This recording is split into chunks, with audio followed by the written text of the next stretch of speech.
This program features live coverage of an African safari and may include animal kills and carcasses. Viewer discretion is advised.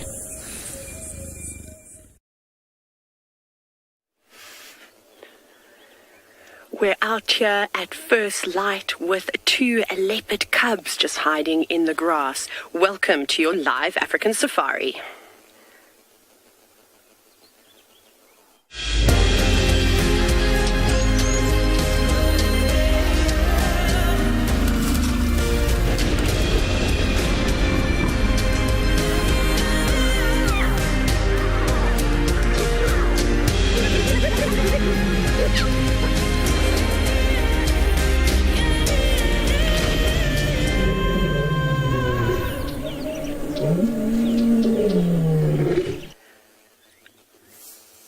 This is a very exciting day from Pridelands, and again, we're not far from the eco-training camp where everything has been happening for the last few days. My name is TAYLA McCurdy, and on camera with me today is Sebastian. We're very excited to be out here, but I'm going to keep my voice down. I'm not going to speak as loud as I normally do, but remember, this is a live and interactive show, and we're really looking forward to having all your questions. So hashtag Wild Earth, hashtag CGTN Wild, all the things, and get commenting. But let's have a quick look at these leopards. Now, unfortunately, I'm not going to be able to stay with them for very long. We were chasing after wild dogs first thing this morning. Sebastian hadn't even put the camera on the car just yet, and the next minute, a whole bunch of dogs came racing past us through the camp and over the dam wall. So, of course, we threw everything on the car and went racing too. And not even 5 minutes after trying to figure out where they went, we stumbled into these 2 leopard cubs that were just sitting up on a fallen tree. Now, I could hear wild dog and hyena interaction in the distance, and the mother of these cubs doesn't seem to be around, but we've seen her tracks yesterday morning, the day before, so she's obviously moved them and hunting in this area. So I don't want to be in the way if any of the bigger predators come running through here, because wild dogs, hyenas, they will kill leopard cubs if they get the chance. But these cubs look to be like maybe about 6 months old or so now, and there are lots of fallen trees and trees that they can get up, so they'll be quite nimble at climbing. So they're listening out, and hopefully if danger does come around, before anything happens, they'll get right to the top of a tree.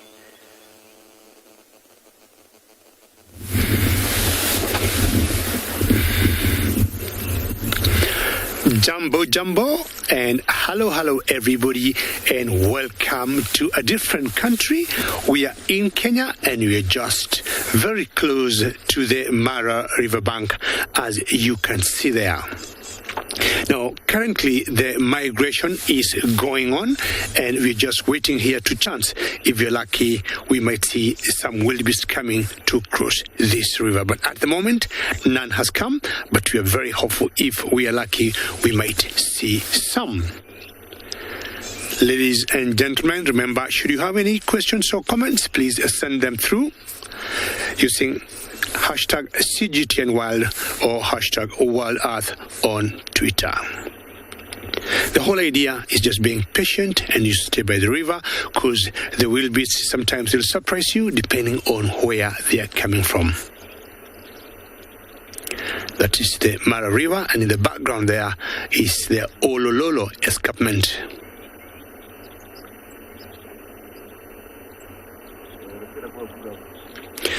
When migration happens, there's always a lot to learn, and let's have a look. From the southern plains of the Serengeti, over 1 million grazers move northwest through the western corridor, gathering along the banks of the Grumeti River. Once the chaos of the rut comes to an end, the herds gallop north once again. In time, more than 2 million animals amount to feast on the abundance the Mara has to offer. But the reward of the red oat grass does not come easy.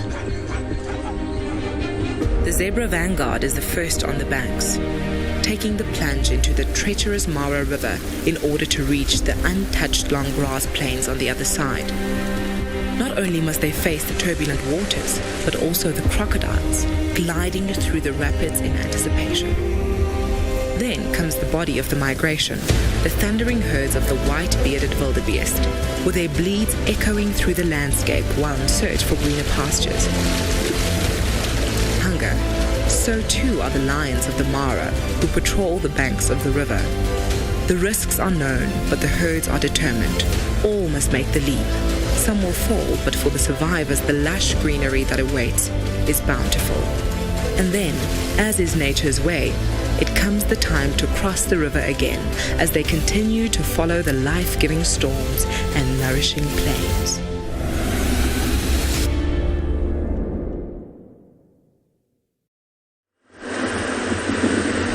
Certainly all animals do need to eat, and that's what drives survival.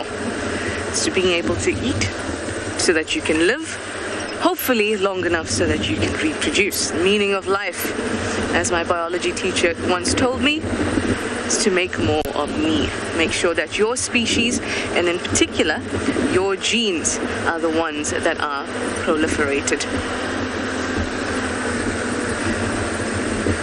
Now, as we drive through, you can have a look at some of the iconic plants that we get here. First of all, there's the marula in front of us, pretty bare, but some of them have been sprouting little bits of green here and there. So that's a really nice one. Down here, this green bush, this is called an apple leaf. You can see it's got really nice big leaves, and they can grow quite tall, straight and tall as well. And then all these very sparse-looking trees that you see around, these are combretums. They could be variable bush willows, red bush willows, all sorts of different types of bush willows. We have quite a few here, and as we go through, I will show them to you.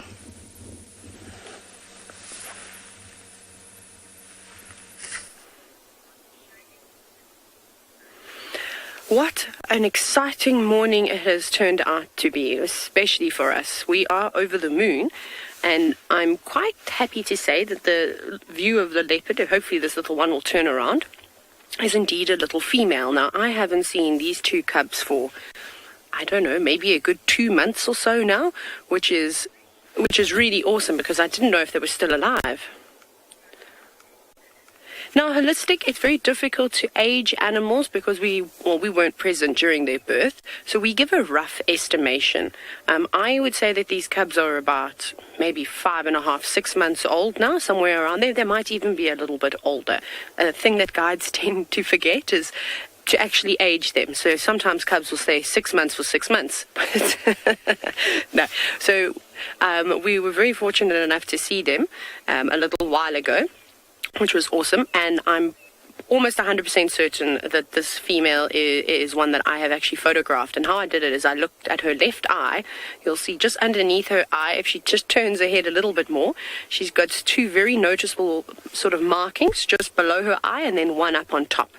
You can see that. So almost like 3 black lines, and then the other line just above her eye too. So those 4 lines match up with a photo that I took of her in a knobthorn tree on a duiker kill a little while ago. So I need to get an ID on the other one, but I don't have a photo. But we will sort that out. But I'm pretty sure that these are the cubs of the pixie pan female, and that is a leopard that lives around here.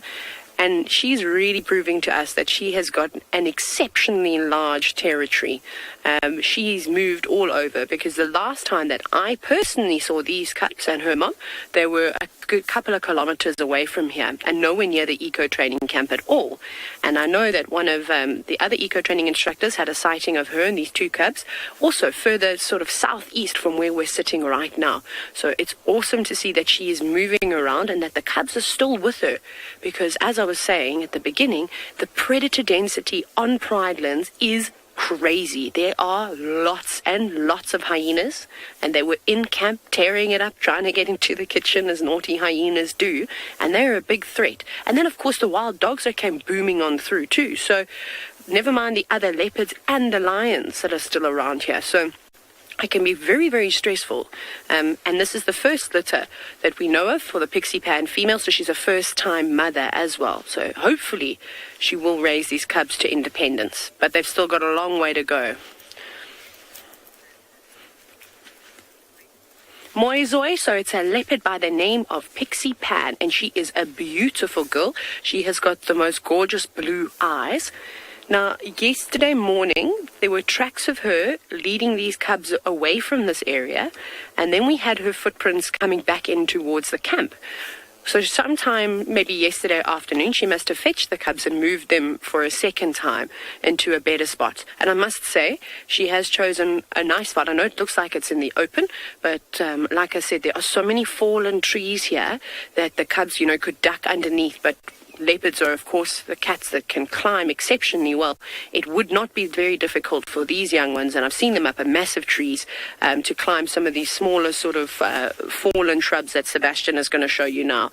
And if they climb up on any of these branches, and there's a whole bunch more, but you can't see them, they're behind us, but bigger fallen trees, they'll be nice and safe, that the hyenas and the wild dogs that are in the vicinity wouldn't be able to get them. So Mom, maybe she's still out hunting. Last night it got so windy, which was perfect weather for hunting for leopards. But I'm so excited that I get to spend time, and I'm so happy to see that these little cubs are doing so well.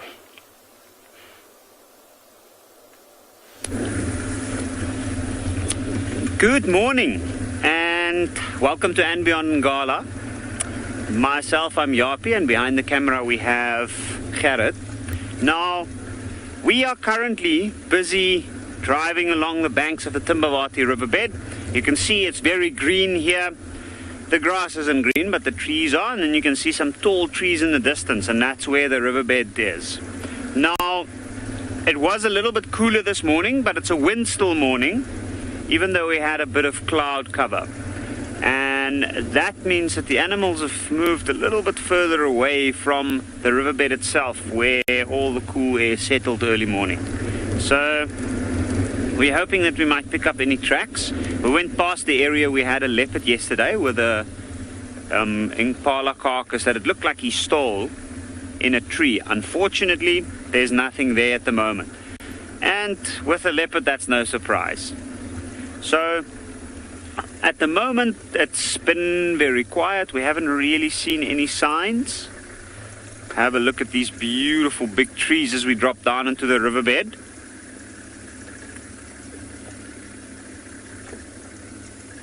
And I think we'll continue along to see if we might see that particular tree over there. That is an Anna tree. And on Ngala, that's the only one we know of that's got that size.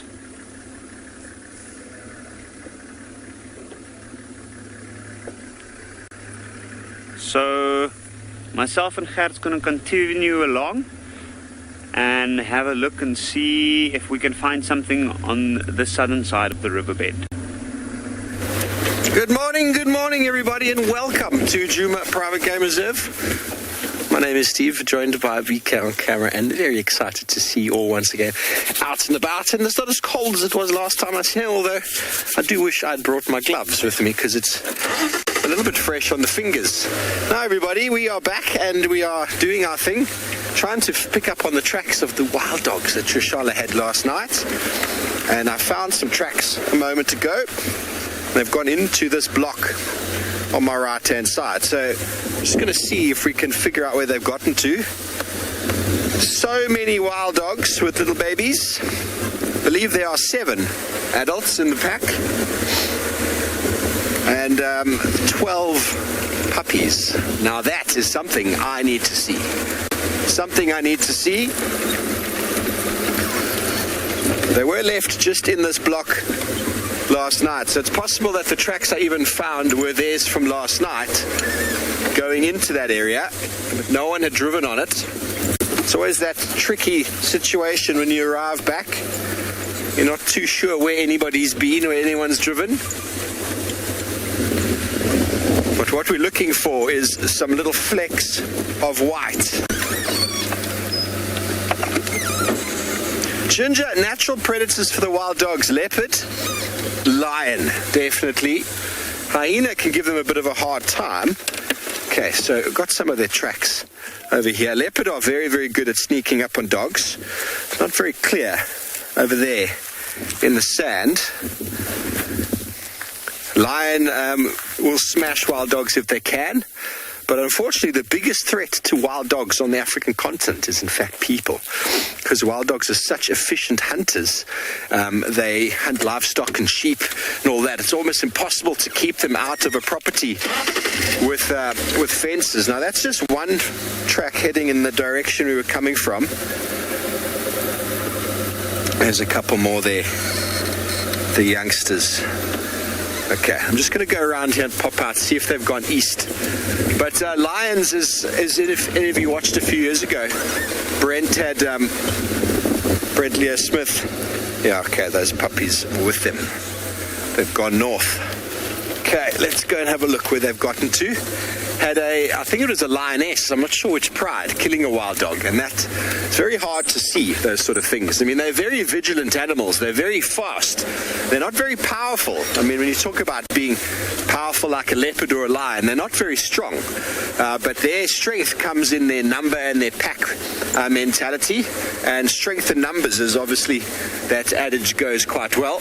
And hyenas, if they really join together, would dominate wild dogs, but they don't have that necessary sort of let's help each other sort of ability. Hyenas are very, very selfish.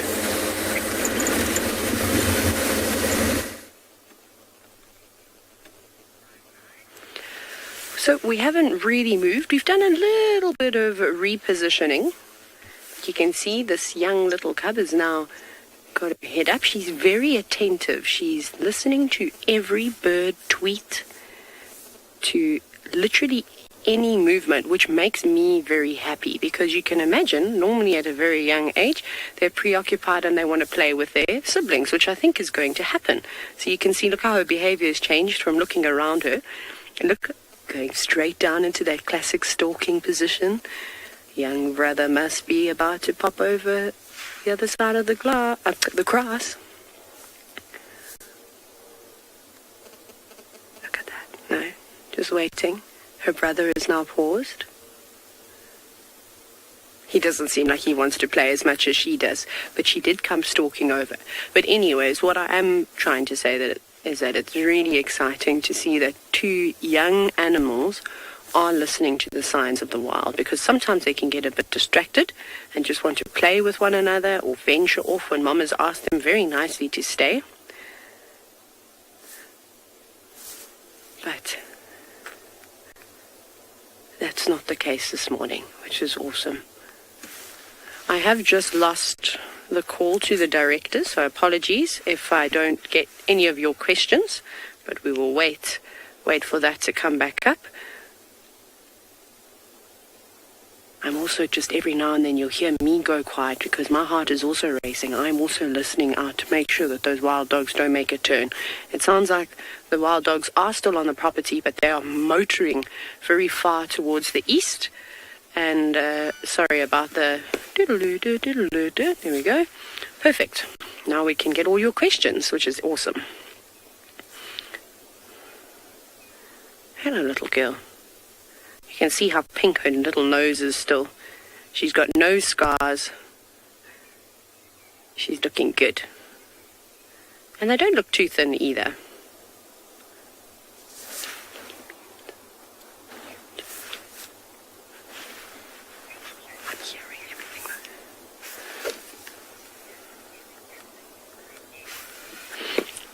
No, Kim, unfortunately, neither of these cubs have a name. There, her brother's coming towards her now. They're a little bit too young. I'm not sure when we will make the decision to give these cubs a name. Unfortunately, the success rate is not particularly high with leopard cubs, with cheetah cubs, with lion cubs. It's, if one of them makes it to adulthood, that'd be amazing. But, there is a chance that neither of them will make it. And that's just the sad reality, because it is that hard to survive out here. Nature really only allows for the fittest and the strongest. You have to outwit everything in order to make it to be fully grown, especially when you're left alone like this and you are quite curious. So that's the young male. We did sex him as a male, but we will double check because they were quite small when we tried and very fluffy. So we will make sure 100%. But you can even just see he's a little bit bigger and a little bit bulkier, not quite as fine as the other little cub. But very curious. Look how that light is just catching its eye so beautifully. Don't you go too far. You've been told to stay around here. The other thing is that normally when Mom comes back, she starts chuffing from a mile away, because I think sometimes, I think she understands that the cubs don't do what she wants them to do all the time, and they do go wandering. Sometimes they wander a bit further away, so they could have even heard her. But something has caught his attention. Might have been a francolin, a little bird, moving through the grass. Literally anything will grab the attention of these two young cubs. But look at him practicing, watching where he puts his foot, which is, of course, going to be very important for when he is grown up and he starts hunting for himself. Because if you step on a leaf or you step on a stick and it cracks, whatever you're hunting will hear you and give your presence away. And then that's what happens most of the time, unfortunately. There must be maybe even a squirrel or something in all the fallen trees in the background, because he's become very curious. So this is him going, I want to catch whatever's in there, not, I'm scared. Well, I think we're going to watch these two for a little bit longer. This could be a great morning, and hopefully we'll even see them playing.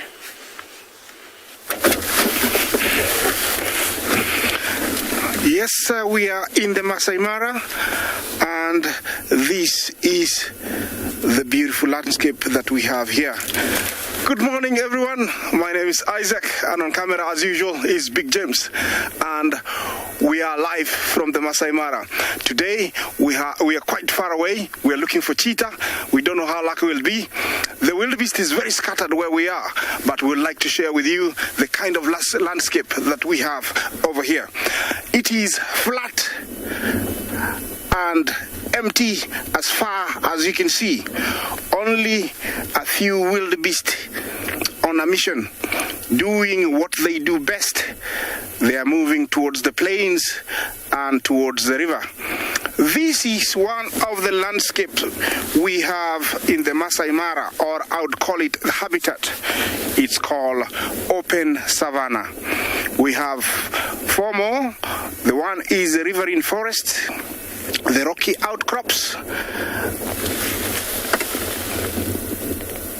and the escarpment, which those makes four. I'll get to give you the other one, but at the moment the area we're in is called Elwai Plains, and it's known for spotted cats, and that's the reason we are here. Remember that the population of the bigger cats is very high here, so competition is very stiff, and chances of seeing them are usually thin, but who am I to say anything? We haven't been showing you the same clip, or the same picture twice. We've been scanning. This is how it is. It is flat, just a few rolling hills as far as you can see. It's a beautiful landscape. All around me it is like that, unlike where I've been the past few days, where it's been swampy, it's been bushy. This is very different. Look at this. The grass is still high, not as high as when the wildebeest arrived.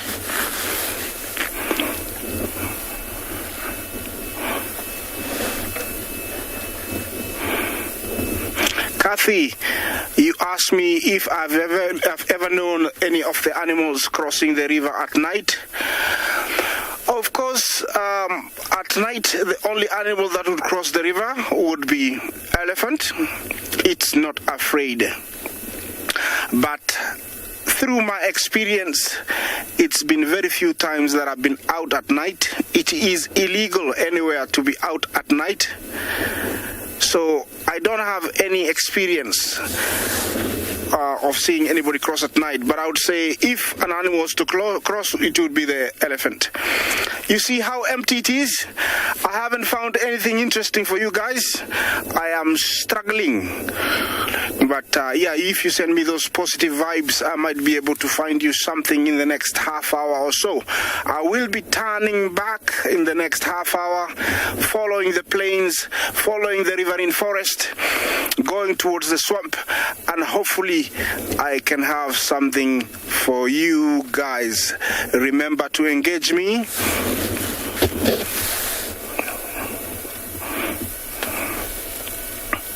Pink Ellie, you asked me what is the elevation in the Mara. It's around 5,700 feet. But it varies. Where I am, it's around 5,700. Up at the escarpment, Olololo, it's around 6,000. So it's about that. They say in some countries that is skiing altitude, but over here, because we are very close to the equator, it is very temperate. It's very predictable. Our days are usually 12 hours, night 12 hours. Nothing changes very much, and we don't get snow, or it's not as dry as you'd think. Yeah, I'm gonna move on, try and find you guys something before you get disappointed with me, and I'll catch you down the road.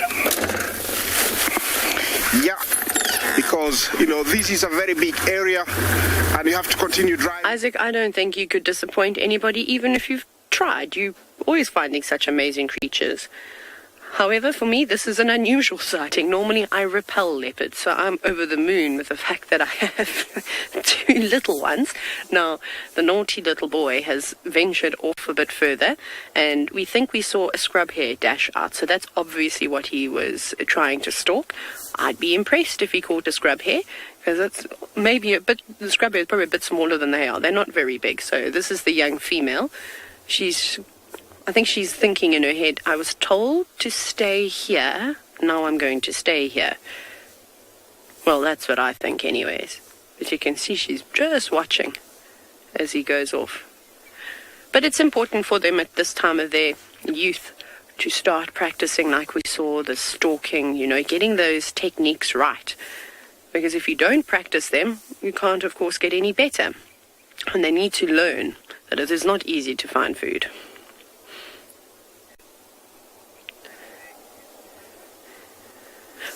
Marge, yeah, I think so. I think that they could definitely catch a squirrel or a unsuspecting francolin or a bird of sorts. It all depends on the individual, though, because you might find that some have honed in on their hunting skills a bit quicker than others. It's the same thing with humans. Some children develop faster than others.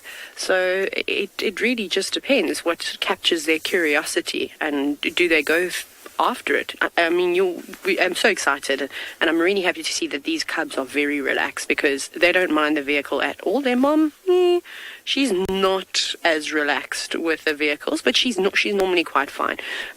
So we should be able to see them playing and running up trees and chasing squirrels and that type of thing.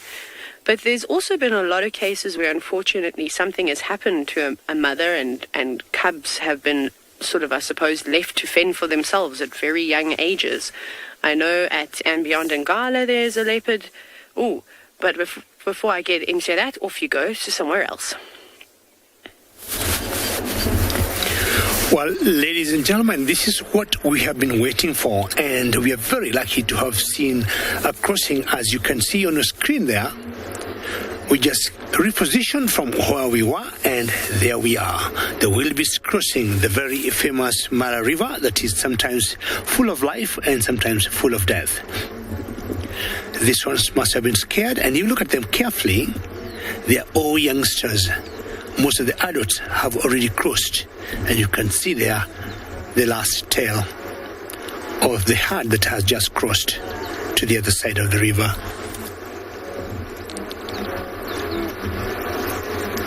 How epic was that? I'll bet baying for a few minutes. Now, the ones that are remaining on the other side of the river, I'm very convinced that they are also going to cross because the bigger herd is on the other side.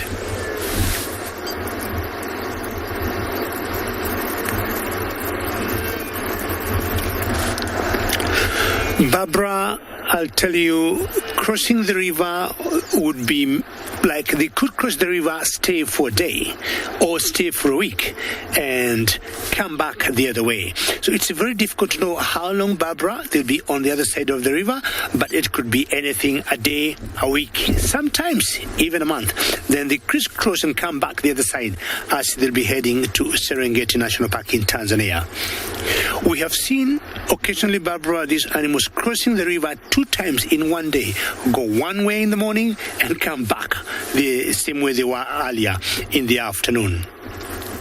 So it's always very unpredictable. Now, definitely, these ones know the dangers involved in that water. We got crocs that could be waiting for breakfast in there. In the bushes, in the thickets, there could be some predators like lions. It could be anything.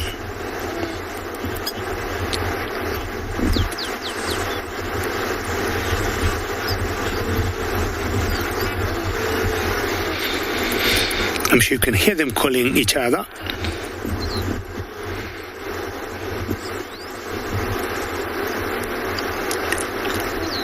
A very heavy decision going through their mind.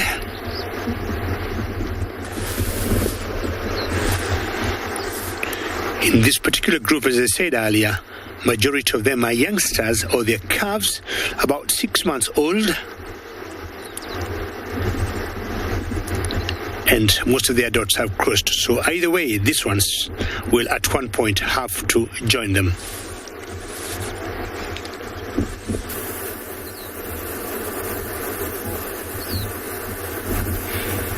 So now the Mara River starts in some highlands of Kenya called the Mau Escarpment. It is about 400 kilometers long or about 250 miles long, and it drains in the largest freshwater lake in Africa called Lake Victoria, which apparently is the source of the Nile River.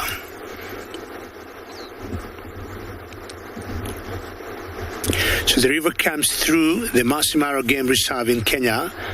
It goes to the Serengeti National Park in Tanzania, back to Kenya, and then Lake Victoria.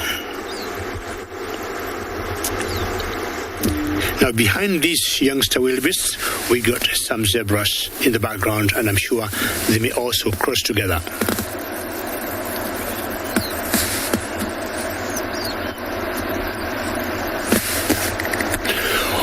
Often, not once we have seen these animals crossing at very dangerous points.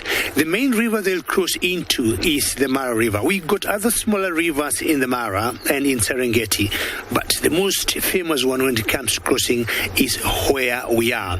And sometimes because of the height, when the place they choose or the bank of the river is very steep, we have seen them just plunging in the river and breaking their legs. Or sometimes, if they're unlucky when that happens, we get the crocodiles just waiting for them.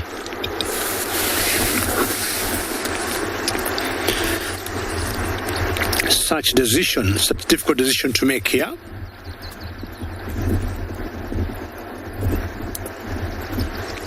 So we'll wait here a couple of more minutes and see what happens.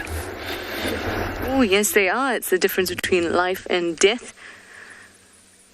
You can cross the river to get better resources, but you could die along the way. Isn't that just what the wild is about? Now, my 2 elephants have scurried away. And there you see one little one moving. Slowly moving south. Hopefully I'll be able to catch up with them. I think I might be able to in a few minutes. But they're right in the thick of this very big block at the moment. Hopefully they'll move down to a dam that's south of us, and we can watch them having a bit of a morning splash about. I'm going to be quiet. I think you'll be able to hear them.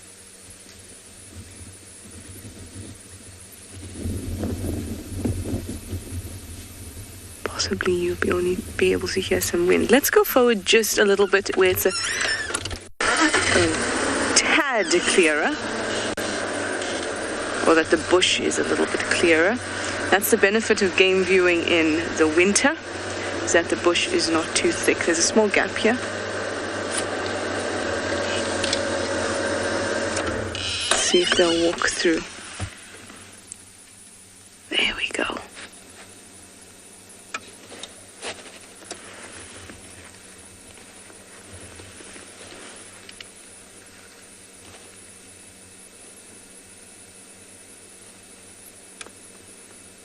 Now in summer, all of this is green and lush, and we would never be able to see these elephants at this distance. You can see how well that grey skin actually fits in to the bush at this time of year. I always think grey is such a strange colour. Why would an elephant be grey? But when you actually look at the bark and the colour of the dry bush, it's really the grass that makes it the browny color. The bark of the trees, when they're dry, is very, very gray. And before you know it, the elephants are gone and they're utterly invisible.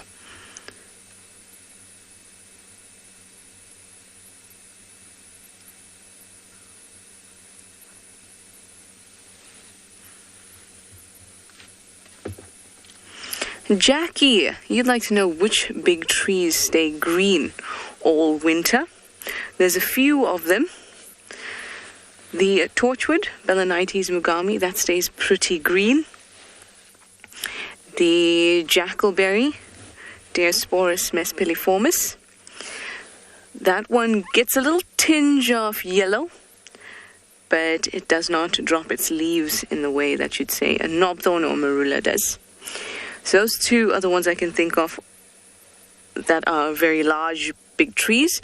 Of the shrubs, or the smaller trees rather, not the shrubs, the African wattle stays pretty green, and the magic guari does too.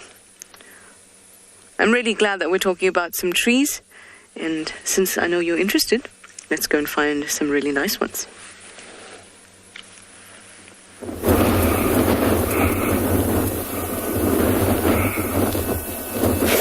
Yeah, welcome back, guys.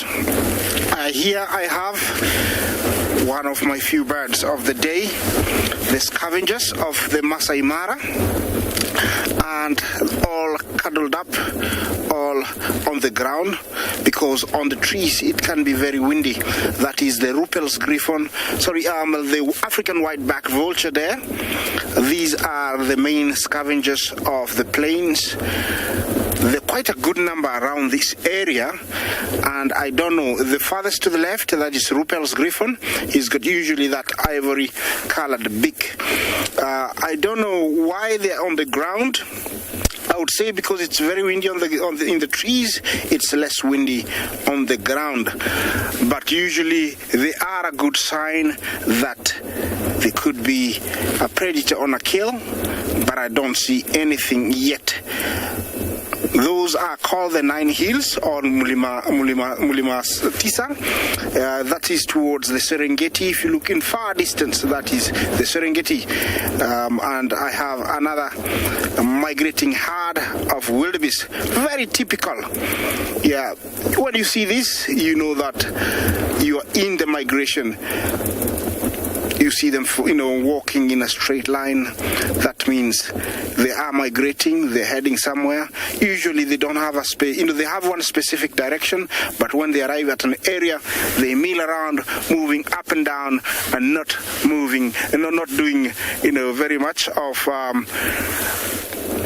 an aim, like you would say, they don't have an aim of where they're going.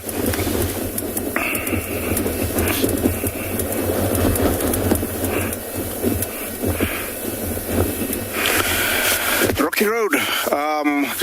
asked about species. I don't know if you asked about vultures. I didn't get that. Could you frame the question again, please?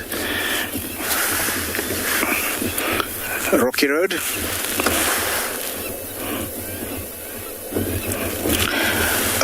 Okay, sorry, I got you now. You asked about bird species. I will tell you there are about over 500 species of birds in the Mara recorded. Yes, it's quite, about 510 to be exact, although they keep discovering one more. There is a small one to the left of the screen there. I don't know if you can zoom back. It's over there, James. It's wondering if you go, okay, we missed it. Looks like a pipit. Yeah, those are horns from a former wildebeest. You see them there? Yeah, this is what remains of a carcass. The skull, the horns, the vertebra last longer than any other bone. You can tell that all the keratin, the top layer of the horns, has disappeared, and that has been eaten by a horn moth. It's one of a very special moth that eats only the keratin. After nobody else eats it, it's the only one that eats it. After it finishes, now the bone is exposed, weathering takes place. Yeah, this is the same sort of kind of landscape I was sharing with you earlier. Flat, open, special place to find cheetah. That's what I'm looking for, but I'm not promising anything because I told you the predator population here is very high: hyena, leopard and lion, so competition is very stiff for them.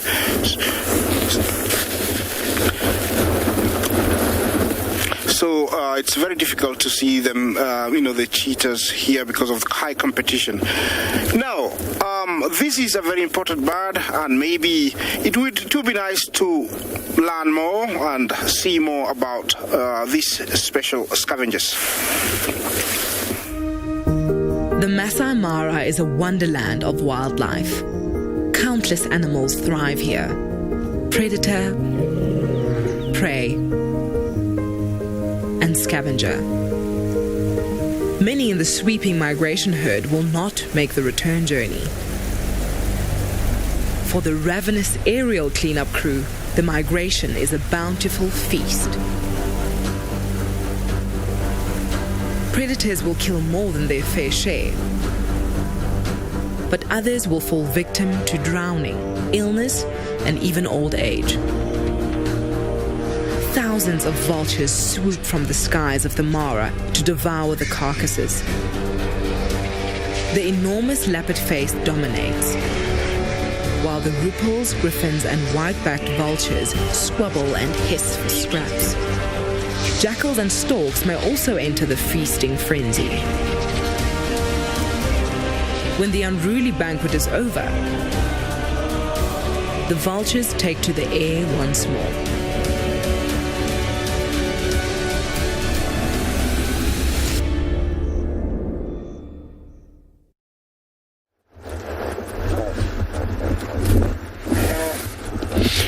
Well, during the migration is a feast time for most of the predators in the Mara.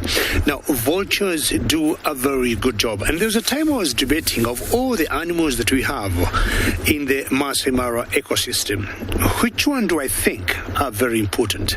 And my answer has been always one, the scavengers. Scavengers are, to me, mainly the vultures, because we'll be showing you shortly, there's a wildebeest at the other side of the bank of the river, and I think the first herd we saw crossing, she must have broken, unfortunately, her feet or her legs, because she has been stuck there for the last 10 minutes or 15 minutes. We've been seeing her there. She is not moving, unfortunately. She is still alive. No predator in sight. No croc could have gone there. I didn't see any hand, so I got a feeling she must have fractured her feet.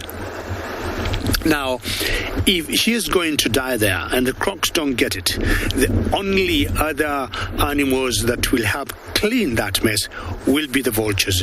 So, for me, as a person who have lived in the African bush for many, many years, I have respected the vultures for the job they do. Otherwise, our ecosystem would be in a big mess. If you look at her carefully, she's still breathing. She's not dead as yet. No predator there, no croc, no lion, no leopard. You see that? So my feeling could be her left legs, unfortunately, would have broken.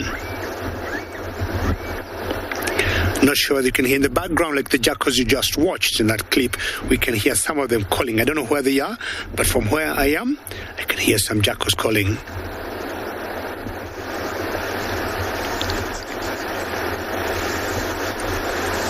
Oh, poor wildebeest. Those are hippos you hear in the underground. Oh, can you manage to rise up? Okay. Now, what is the next thing? Or did you get some concussions?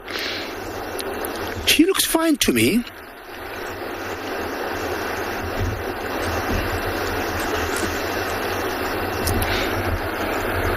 Okay.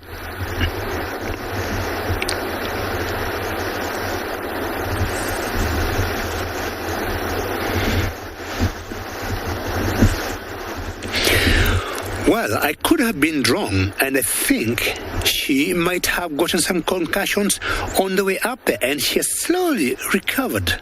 Now, she has to be very careful if she doesn't go in the right direction, which is away from the water, because inside that water, it's full of crocs, and the crocs would very easily grab her before she recovers. All right, that's the right direction to go. Be careful. Lots of rocks there. And ladies and gentlemen, remember we are coming to you live from the Masai Mara in Kenya. And should you have any questions or comments, please send them through hashtag CGTNWild or hashtag WildEarth.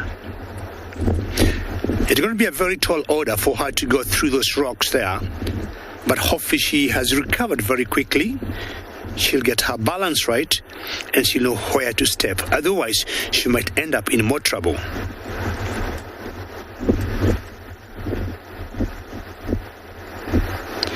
I got feeling she's still getting her balance also in the brain, and everything maybe for now looks new to her. She still doesn't look very stable, and we'll wait and wish her well and see what happens.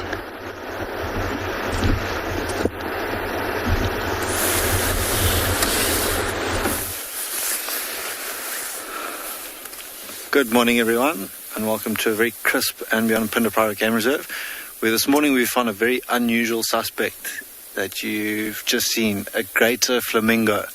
In one of the watering holes here behind me, you can see the hippo. If we go back towards them, who are probably also just come back from their night's grazing, all sort of huddled up. It's particularly cold this morning, but I'm hoping that if we can go, just talking about vultures on their own and wildebeest on their own, that flamingo is very unusual to see here. Beautiful picture this morning, that not a breath of wind for now, with the reflection of those trees on the water. But there, out wading in the corner of your screen, is that greater flamingo, who the past couple of days there have been two. I'm not too sure where its partner is. But nice to see that bird. And for those of you that have started lists back home, it's a really nice one to add if you haven't already. A couple of other birds around. If we look in the distance, there are some yellow-billed storks. Indigo Girl, you're commenting that this is your first flamingo. Brilliant. Yeah, not something that we would add to lists here very often on Anvion Pinda, but a very nice one to add. And you can see those lovely pink colors. The other one that you might see is the lesser flamingo wading around. But, oh, listen to that. hippos having a bit of a grunt. I'm not sure if you heard that in the background. But white-breasted cormorants floating about in the middle on the island and on the trees in the back nesting as well. But a very crisp morning. We are in search of some lions who someone had seen earlier, and we were hoping that they'd come and join this flamingo and the pod of hippos where we are. But quite a bit of action down here this morning. Something coming into land up above. Let's have a look what that was. Another yellow-billed stork.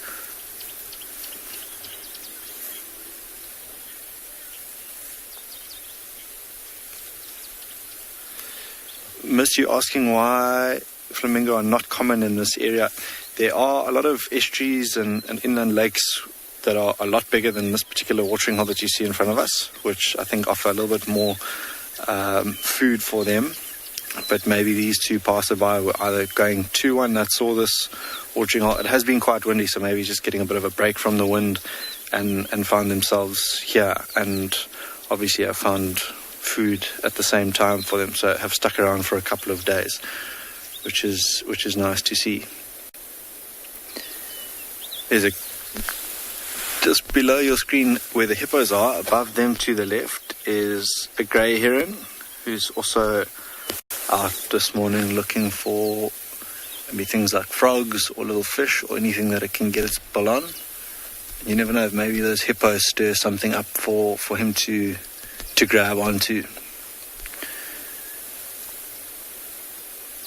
All the birds also starting to wake up, but like I said, with the snow and the rest of the country, we are starting to feel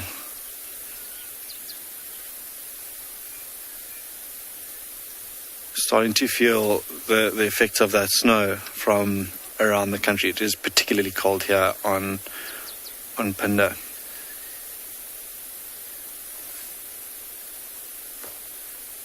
But everyone's starting to come alive this morning with a little bit of sunlight. You can start, I'm not sure if you can hear those bird calls in the background, but everyone's making a bit of noise.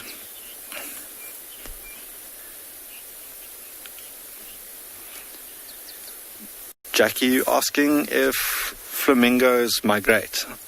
Actually not 100% sure if they do migrate. I will have a look and see if they do. But yeah, very, very good question, especially now that we've got this particular one wading about in this watering hole. I'll have a look and see if they do, if the greater flamingo migrate. I'm just going to have a look up top those trees and see if there's not, this would be a perfect spot for an African fish eagle to be as well. Especially now in winter with all these watering holes, at least the bigger or the smaller watering holes drying up, would be, and that's probably why you see as many water birds as you do here coming to feed on them. Just looking on the banks as well, I don't see any crocodiles that perhaps would be starting to come out of the water now to bask in the sun. Just notice now that left of where that flamingo's disappeared to are a couple of spurwing geese. See their red legs also having a bite to eat on that grass this morning.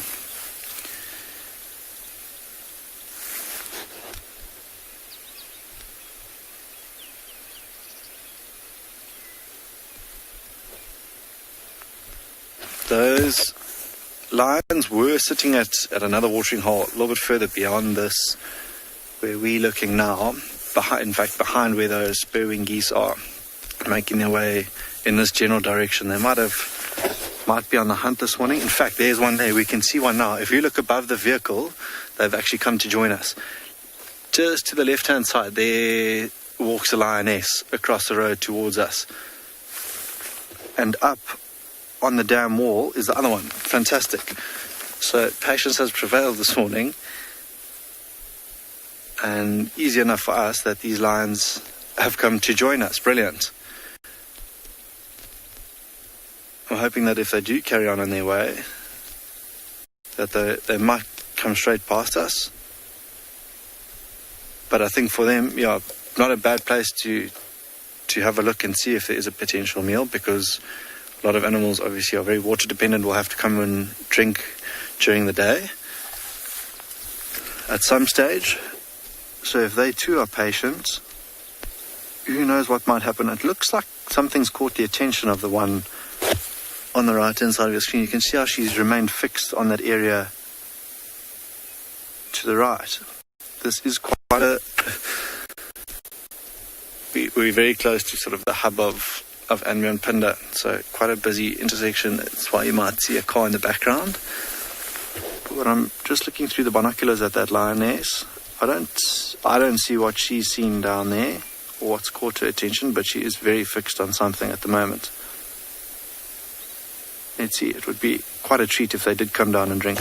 I didn't think they would, because they've come, like I said earlier, they've come from another watering hole.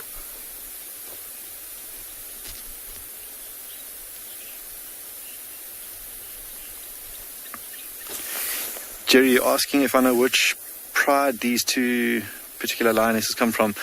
They are from a pride of lions that we refer to as the mountain pride, just because of the area that they stick to. And they, if you've been watching the show for the last couple of days, Jerry, are the moms of the 5 youngsters that we've been following. And yeah, two very successful moms, and 2 moms that are very good at what they do. And I'm hoping that they slowly but surely make their way towards us this morning. You can see how they've sort of very slowly made their way up to the dam wall.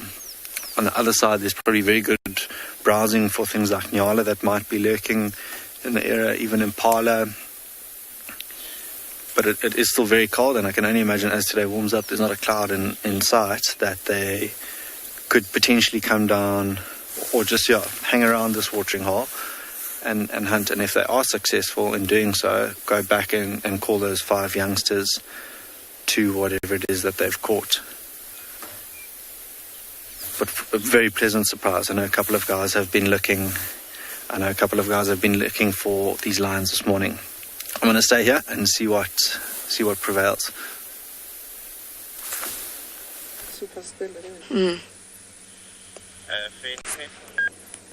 Look at this impala.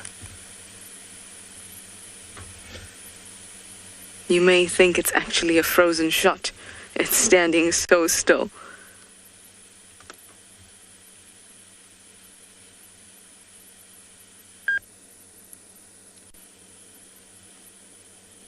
I almost don't want to speak. Oh, there we go. A little movement of the head. Thank you, impala, for letting us know that you are a real animal. Very beautiful young boy. Perhaps that's why he's staying so still, so that we can appreciate his beauty.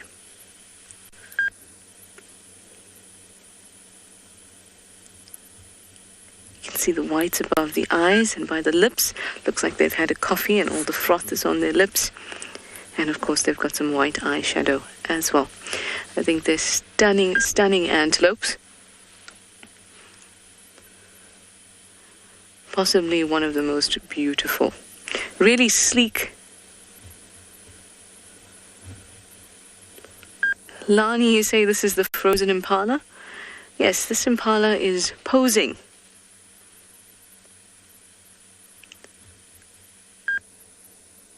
It's like it knew that it was going to be on the show today. It put on its best impala coat.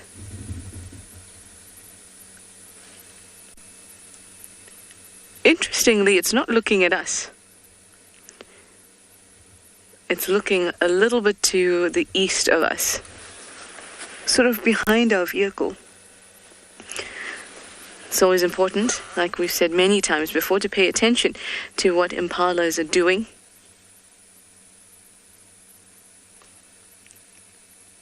But this one seems a little bit...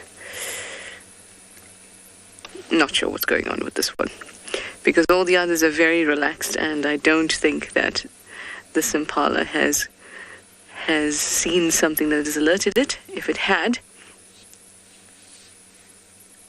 the others in the group would have also lifted their heads up, at the very least. Perhaps it's just showing us that it's going to be a formidable ram when it's in its prime.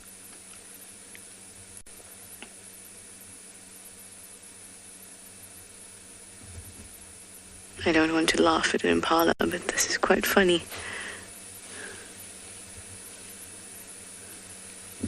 Well, this gives us a good view of the facial features. You can see those really large eyes. I have dissected an impala eye before, and they are pretty big.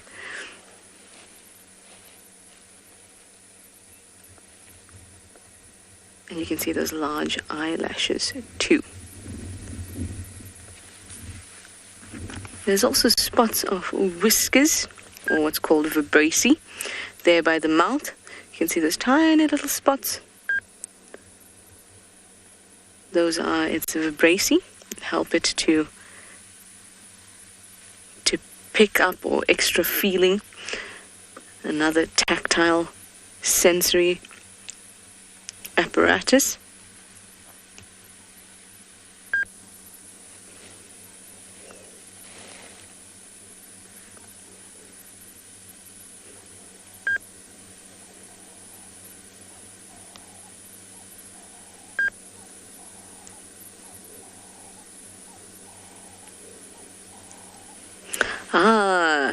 Do impala blink?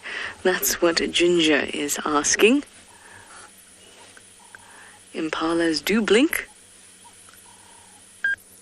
Of course, the purpose of blinking is to recoat the eyes in the water, our tears, so that they don't dry out.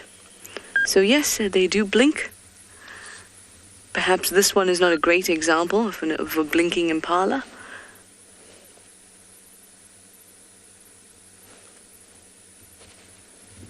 Now it's showing us its best side. Oh no, the front side is the best side. They certainly do blink, and I love their eyes in general. They have these really, like I said, quite big eyes.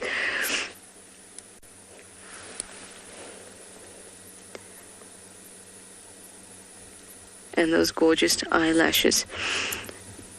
And what you're seeing, the amount you're seeing of the eye is probably only 40%. If you can see where the ridge above the eye is, the eye fits into all of that area too. And being such an important prey species, who also needs to care about its own survival, obviously, those large eyes are very helpful. The larger the eye, the larger the cornea, and the larger the retina at the back of the eye that collects all of the light information. And that's important when you need to be running from predators quite often. All the better to see you with.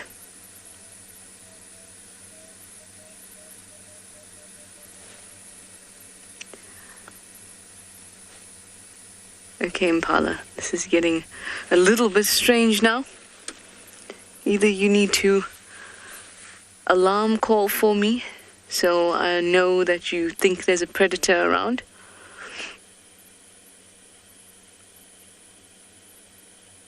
Maybe it's just a very vigilant impala. I love watching animals do things like this because we know the typical behaviors that we see in books, all of that. But you don't really get to hear about the strange little things that animals do. Sometimes you watch them, like with this impala, and you see they can also kind of just stare into nothingness and stare into space. And that's something that you're not ever going to read about in a book.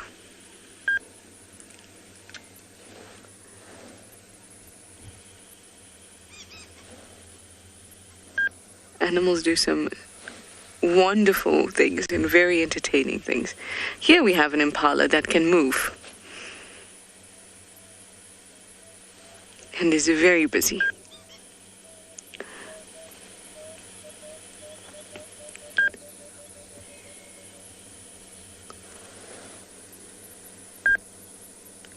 chomping away.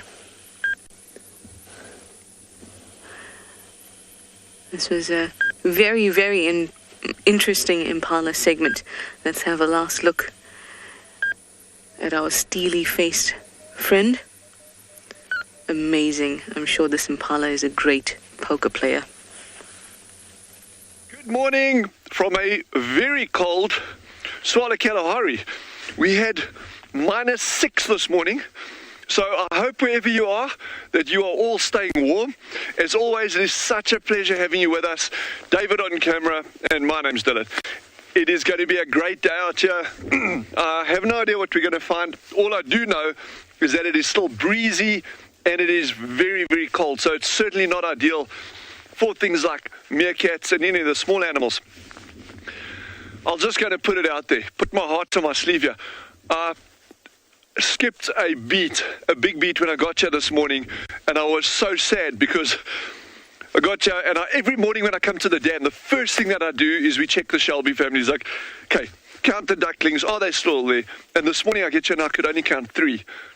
So I was like, oh no, not another one. You got to be kidding. Anyway, number 4 did appear. So I think he was just like underwater somewhere, or I don't know what he was up to. But anyway, so there are still 4 little ducklings, which made me very, very, very happy. And of course the very proud parents. I know there was a duck that died or got killed somewhere on one of the drives yesterday, and so any of you that were panicking about it being these Shelbies, have no fear. It was definitely not one of our friends. This family is still doing well, still going strong. But it's going to be a beautiful morning out here. Yes, like I say, it's very, very chilly, but nothing that we haven't experienced before, and nothing that makes it any less interesting. So,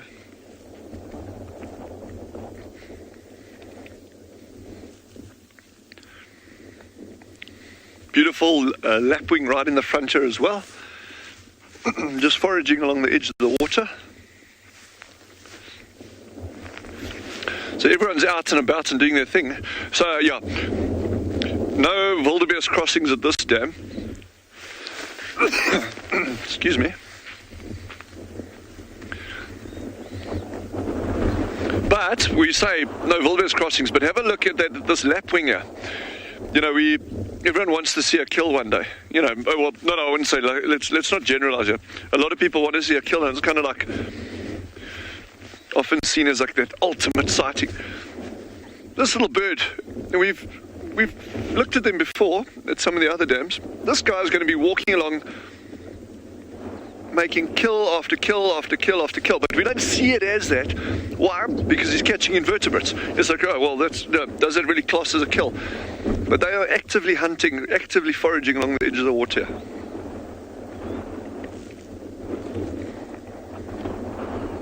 I don't know what the pickings are going to be like today with this temperature, though. Because even your invertebrates and that will take shelter in really, really cold weather. You know, you often think of it just being as a large species thing, like warm-blooded things, but it's not the case. A lot of things will shelter in cold weather. We actually saw on our drive yesterday afternoon, David and I had a monitor lizard that was out, and yesterday afternoon's weather was bleak, to say the least. It was howling out here. It was ice cold. By the time we got back to the cars that closed the show, I mean, the temperature just plummeted. But that notwithstanding, we actually had a beautiful monitor lizard out in the cold weather.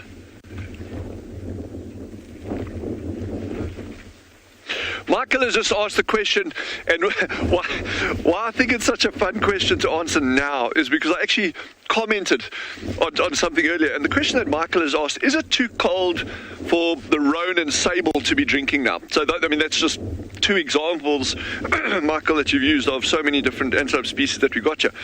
But when we got to the dam here earlier, an oryx, or some people know it as a gemsbuck, came like wandering down and drank water, and I actually said to David, I said, what on earth is that animal thinking, drinking ice cold water at this time of the day? That's like, I barely drink water at the best of times.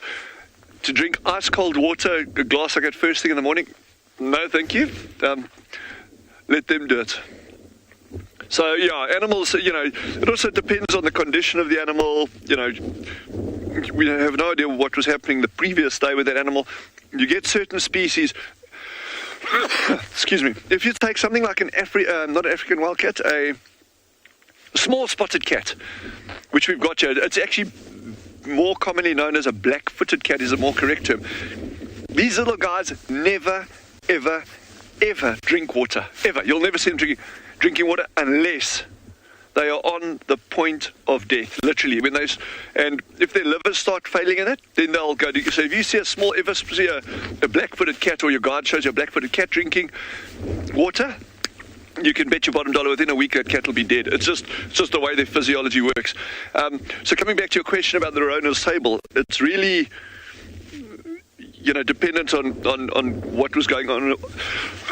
Excuse me. Yeah, I've got a frog in my throat here. Or a toad.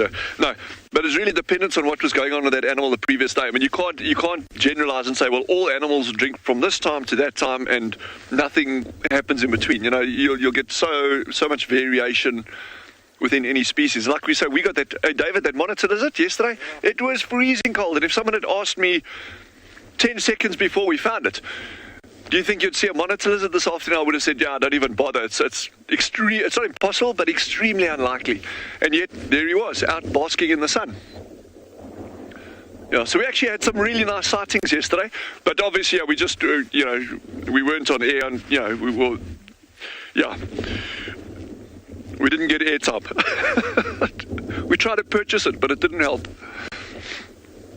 Anyway, beautiful Steenbok, Wildebeest, Gemsbok.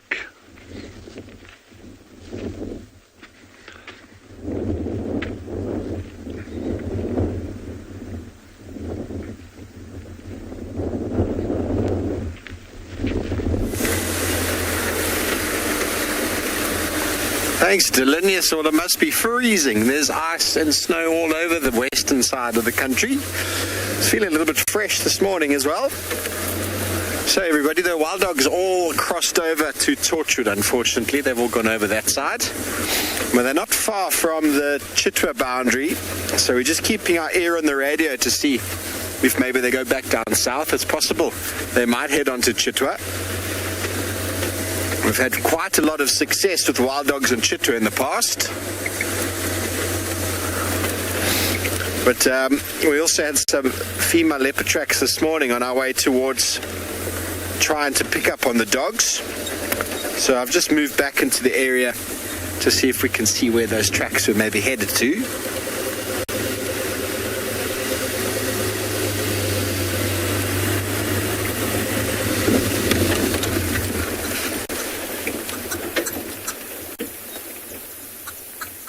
Hear some birds.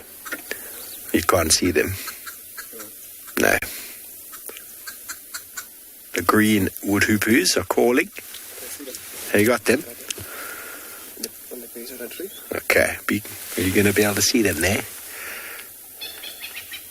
Okay, so let's see if we can see them. Green woodhoopers. There we go. Now, these are specialized feeders. Their beaks are long and probed. They're able to probe the bark, looking for insects that might be hidden away in the cavities of the tree.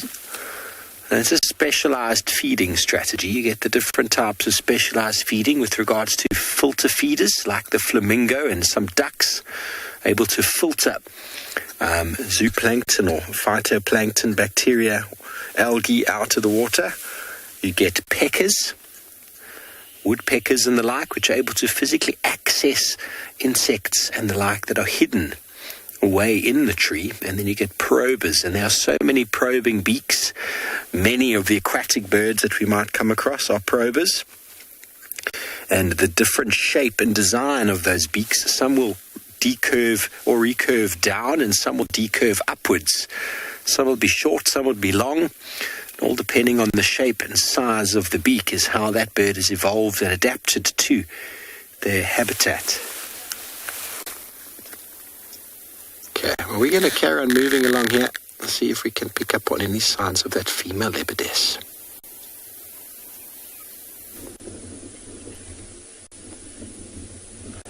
So, while our search for the leopard wasn't very successful, We're very, very lucky that the trackers were able to find this morning. And we've come across the pride, and they haven't moved too far from where they were yesterday.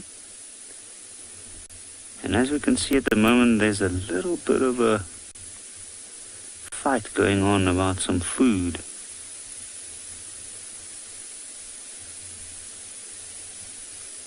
Just listen to them snarling at each other. It's usually quite a huge fight around the carcass. This pride, Sammy, is 18 animals. At the moment, I'm not sure how many of them are here, because it's quite windy. Some of them are laying down and they're very, very full at this stage. But they're 18 in total. That's including the 2 males and all the cubs. You can see the white young male is standing feeding, and what they're feeding off is a giraffe. And because it's 18 animals, and that's a lot of lions, they've already eaten quite a bit of this giraffe. Now, as we came in, we found one of the older lionesses moving towards this area. And from where she came, she was busy feeding on another giraffe, which is quite an interesting thing. And we suspect that this is the mother giraffe. And when they killed her, they went after the younger one, which probably would have stayed around the area because it was unsure what was going on. And then they take down that one as well. So that lioness has just moved off. I think she's probably had her full for now.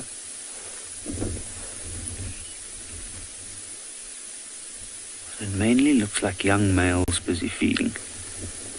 Have a look at the white teeth there.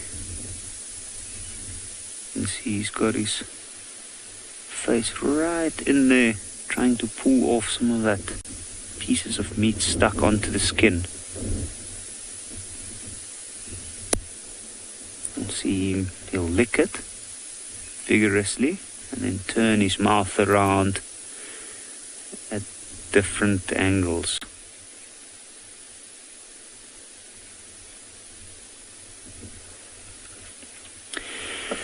Alright, so how about a quiz for our viewers this morning? I'm going to ask you a true or false quiz.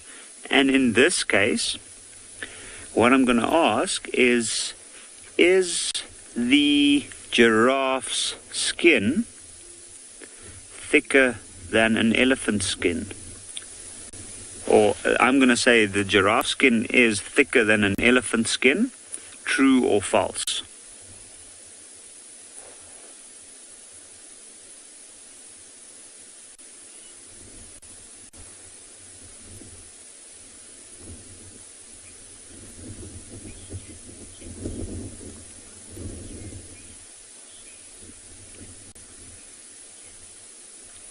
Janice, how do 2 males share only one pride? That's a very interesting question, because the answer is a little bit complicated in the sense that I guess it depends on the 2 males and the pride itself. From what I've found and what I've noticed in my own experience is that with different prides and different male lions, that dynamic changes quite a lot. In this case, with this particular pride at the moment, I know that the one male is seen with the pride more often than the other male. However, both of them have cubs with this pride as well as another pride in the area that we know of. And yesterday, for instance, the one male was mating with a female. We didn't see the other male mate with the female at all, but in the past, we have seen both of them mate with the same female, just at different times. So the benefit of having 2 males is that the one can be off patrolling their territory while the other one might be with the pride protecting the younger ones. And then they swap around every now and again. You can see these lions are really getting in there. You look at that white male, he's trying to get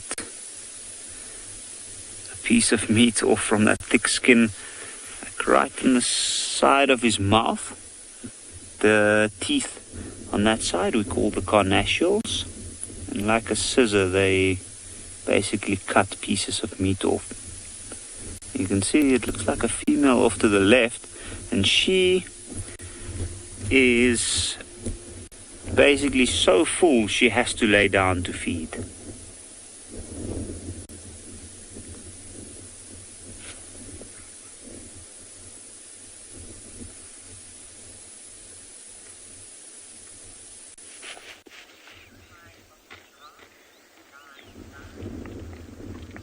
So I just wanted to show you this wildebeest migration we're having here at the moment. You see that head migrated from left to right.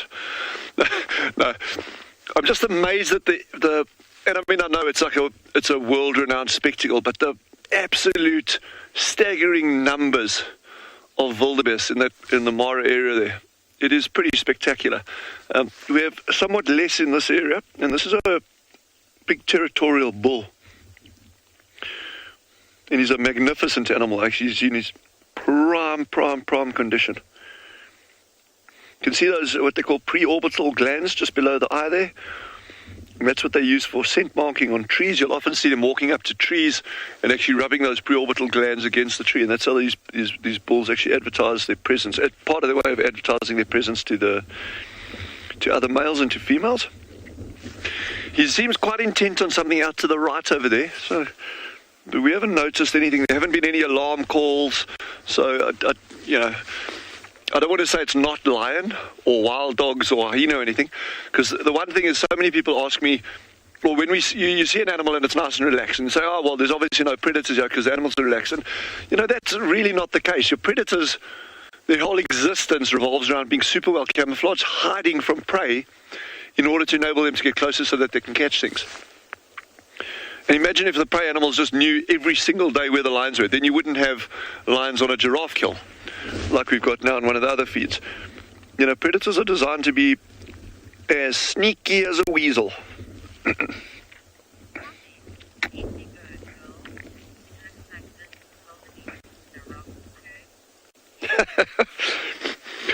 Indigo Girl says it looks like this wildebeest took the wrong turn. Well, Indigo Girl, there are good news and there are bad news. But anyway, that's a... Give me the good news. You can see, actually, that's a really, really nice example. Well, they're also called brindled news, sometimes, brindled news or brindled wildebeest, because that lively pattern on the flank, that brindle pattern. You even get dogs. You sometimes get dogs with that brindle pattern.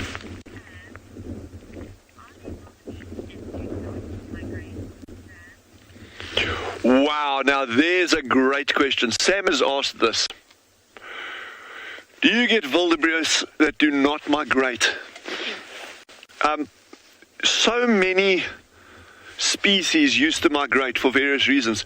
This area was renowned for its migrations as well. And I'm going back like hundreds of years, not me personally, because I know I look hundreds of years old, but I wasn't there. But there are ample records from these areas of massive migrations. One of the very commonly encountered ones, or well-known ones in these areas, were the springbuck migrations. But being in a super arid, or let's say semi-arid savanna here, we have got major rivers within 300 kilometers of us. In fact, 250 kilometers straight line. And what you would have found historically was game moving into these areas in the summer months when you get ephemeral water bodies forming from heavy rains. And then as those dry up and the grazing becomes less, they would have moved back towards the river systems. So the question that you've asked in terms of do you get wildebeest that don't migrate? Absolutely. But normally, a lot of these migration routes and patterns have been disrupted by people because we put fences around places.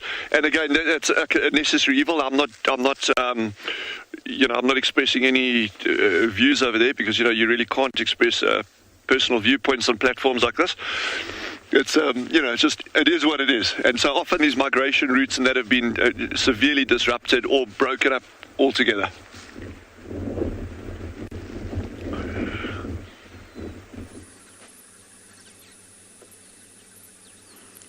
We have a golden breast bunting having a drink at Treehouse Dam. I'm hoping that some other friends come down to have a drink too. It's always nice to sit at a dam. Oh, off it goes. At this time of year, because the water is concentrated in these areas. Here's the usual suspect, a blacksmith lapwing.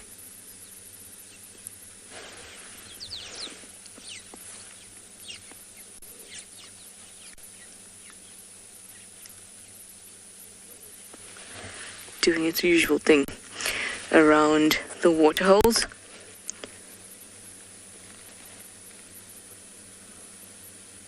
Looking for a nice meal.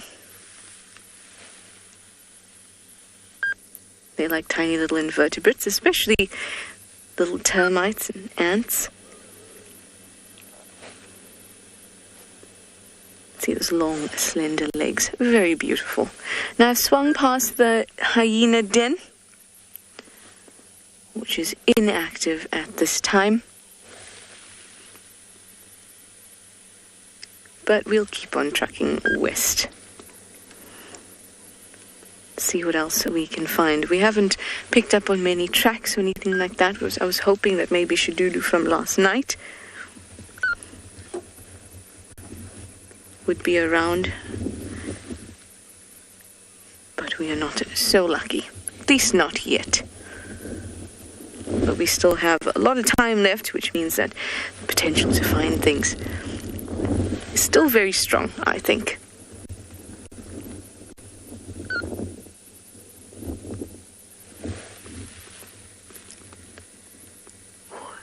Digging through there.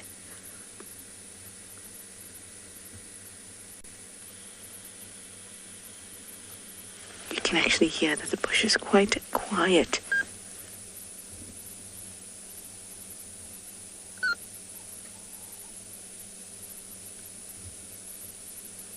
Can you hear that? It's almost nothing. I had a Cape turtle dove in the background. But that is about it. So we're going to keep our eyes and ears very, very alert to pick up on some other fantastic gifts that the bush would like to give us.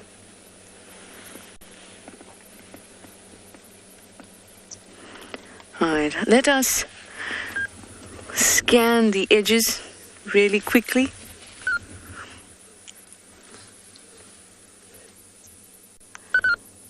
Off the dam.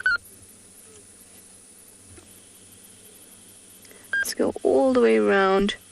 Oh, there's the Cape turtle dove there.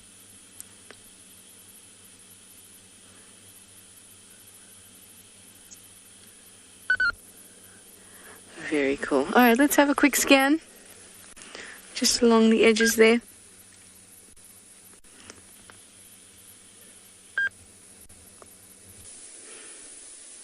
So, as you can see, some of them are still feeding. You can see it looks like they are feeding almost in a manner where they've had too much to eat. You can see it, their faces. You can see there's no like sudden movements anymore. Most of the white bellies of the lions around are showing, so that means they are content. They're so full that they basically can't move at this point. And that younger lioness have just stepped in, and she's taking over where the white one has left his part of the skin. Now she's right inside the carcass, in the rib cage.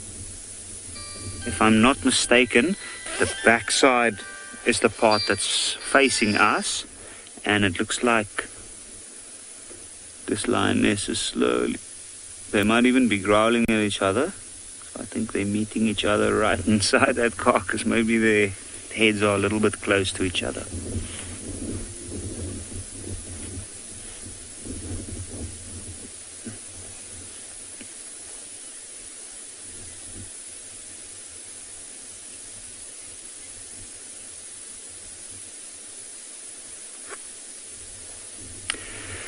Chrissy and Stardust, for the answer of is the giraffe skin thicker than the elephant skin?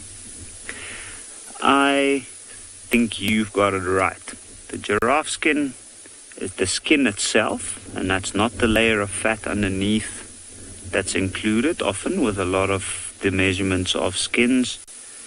But the giraffe skin itself is the thickest out of the elephant and the giraffe.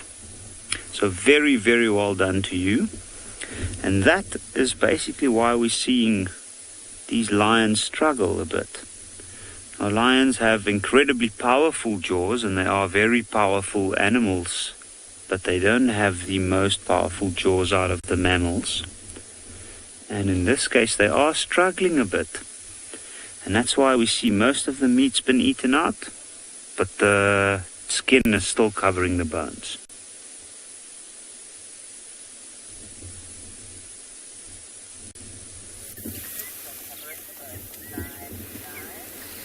Welcome back to Djuma, everybody, where we are actually hanging out at a very nice watering hole up in the northeast called Buffelshoek.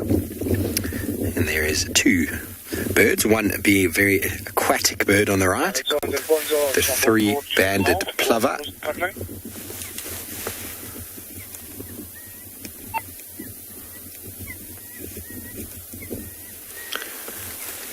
And this is an aquatic bird with no probing beak, but very aquatic, walking around on the edges of the water looking for any insects that float to the surface and float to the edges. Maxwell, these birds are almost exclusively insect eaters. I don't know if any of you have had a swimming pool at home, but you'll notice how, if you do have a swimming pool, when you clean the pool, how many insects are actually scooped out of the pool, or out of that filter system, the little basket that you have. Enormous amounts of insects will actually perish as they try and drink or get blown by the wind. Many of them have very short life cycles, and they also fall into the water. And so these birds just wait for where the wind is blowing them to the side. And so it's not a very specialized behavior. There's many birds that do it, but you'll get a difference in bird species that hang around on the edge in the I just had a poo. A difference in leg length. And then when you get the probing beaks, you get those that have quite a sharp beak, long, either bending upwards or bending downwards, and those are for sort of going into the sediment, into the soil as well, and looking for all sorts of aquatic invertebrates that are hiding in the shallows. And there are many, many, many of those birds you find around estuaries and sort of the shore around the world. But this fellow runs along the edge, very quick, very, very fast feet, constantly busy, the three-banded plover. Oh, what a wonderful reflection he has as well.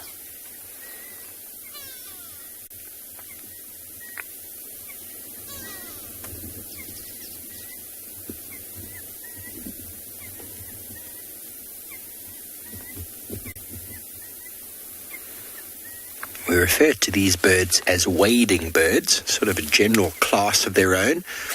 All of the birds you find walking around the shores of the lakes or the estuaries of the ocean, all referred to as wading birds.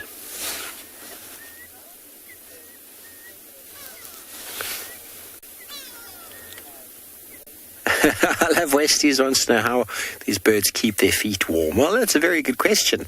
The water is not as cold as we think it is. It's not as cold as when Dylan went into the water in Tswalu a few weeks ago. I mean, it's fresh, of course, but by having no feathers on the legs, they've also got the ability to possibly not have a big circulatory system close to the surface. That is a potential, but they also do use their legs for cooling themselves down. So I don't think they lose a huge amount of temperature through their legs and feet, but it's possible that they do. And you'll find sometimes birds, when they're cold, they'll just plop down and their legs will sort of tuck up into their body, where their feathers will help to keep them warm. But I think how these fellows keep themselves warm is by moving a lot. Very active. You'll never see these birds spending too much time inactive. Obviously, night time. Oh, there we go. And then if they are cold, a little bit of a flying away sort of story. If they are cold, they can just plop down Oh, there we go. We've got a lovely bird flying through and around. What bird it is, very easy to tell by the tips of the wings. It is a wonderful batelier.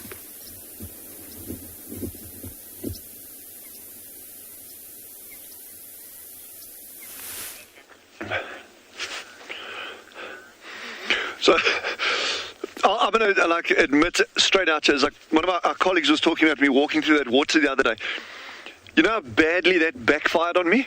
Because when I did it, I said to Jean-Andre, it's -6 outside here, watch. I'm going to go into that water and I'm going to show people how the water is actually not that cold compared to the outside temperature.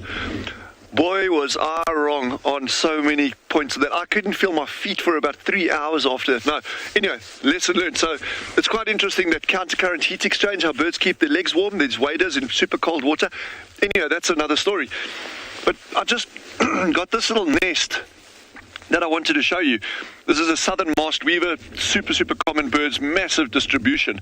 But what's intriguing about this? Well, for me, I don't know what other people think, but imagine trying to make a nest of this complexity just using 2 fingers. In other words, go pick a piece of grass and just using 2 fingers, try weave everything together like that. Okay, maybe margin different, but you get where I'm going with that. If you've got a bird that's just using its bill to make a nest, it is crazy. They use about 260 different pieces of grass to construct a nest like this. But on this particular nest, there's at least 5 different species of plants that they're using. And you can see the coarser stuff on the outside, and then that nice, snug, warm stuff on the inside over there. Amazing, eh?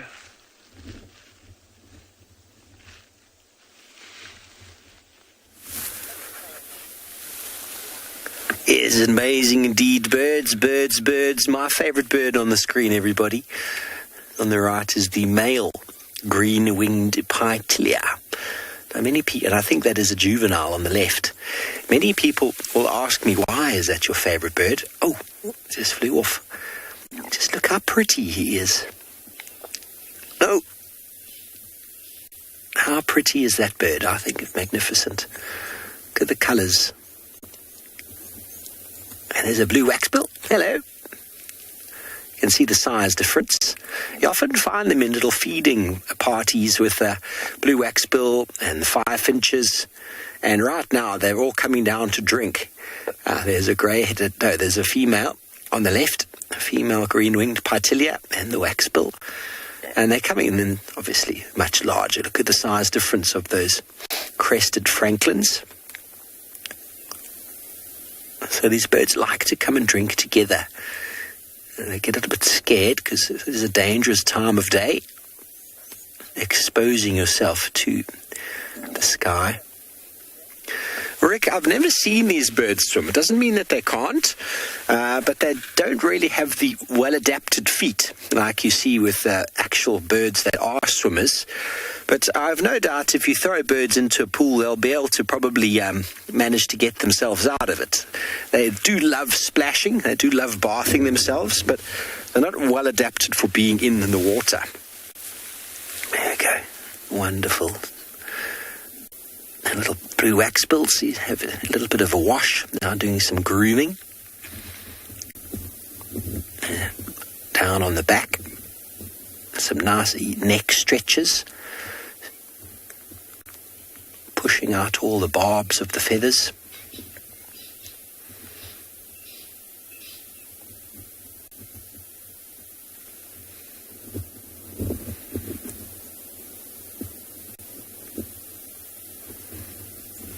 Oh, there we go. There's a golden-breasted bunting. Just decided to show who's the prettiest. Golden-breasted. As you can tell on the breast, and the buntings have all got that sort of mask-like white streaky face with black. It might not be black, it might be brown, but that sort of white mask that they wear is indicative of the bunting species we find in South Africa. We get the cinnamon-breasted here as well, which, as the name implies, has got a much sort of more cinnamon kind of breast, and then a mask too. Also get the rock bunting down in the other parts of the country, as well as the Cape. I think got a very similar appearance to them. Critter, indeed, gorgeous little birds, aren't they? And it's one of my favourite things to do, to just come and hang out by a watering hole, pour a cup of coffee and spend some time. If you do have enough time and enough patience, the birds will just materialise. We initially stopped here to just see what would happen, and we're up to probably 9 species now. Also trying to track down a kingfisher I saw before. I think we might have a malachite kingfisher, but we'll see if we can get it for you shortly. We're sitting on a branch that's very invisible at the moment, but we might reposition shortly to see. A very thirsty crested francolin this morning.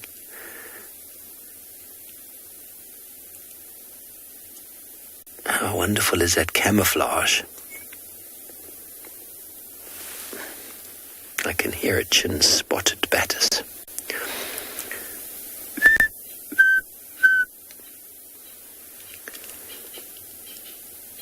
You never know what might materialise when you sit at a watering hole. I've had many, not just birds, come out to play, but predators, elephants, buffaloes. They just suddenly arrive out of the thickets. So if you do have the time and the patience and you're willing to settle down at a watering hole for a while, you never know what might come out.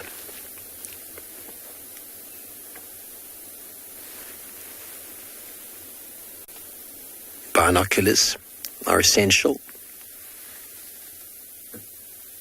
And if your birding is not expert, even if it is pretty decent, a good bird book is very, very useful. One person with binoculars to help spot, and the other person to go through the book. For example, if you see a bird, you're not sure what it is, keep your binoculars on until you've categorized it. For example, now you're looking at this bird through your binoculars. Okay, it's a pheasant-like looking bird, got a white line behind the eyes. Very much looks like a francolin, doesn't it? If you're not sure, I've never seen a francolin before, you'll notice that it fits into that category of those sort of quite round, large ground nesting birds. And with that sort of nice speckled camouflage, you'll see that the beak was black and the red or pinkish sort of legs. General behavior, walking around, scratching in the ground, pecking at the earth, scratching and digging. And you would very easily be able to identify this with its relative picture in the bird book.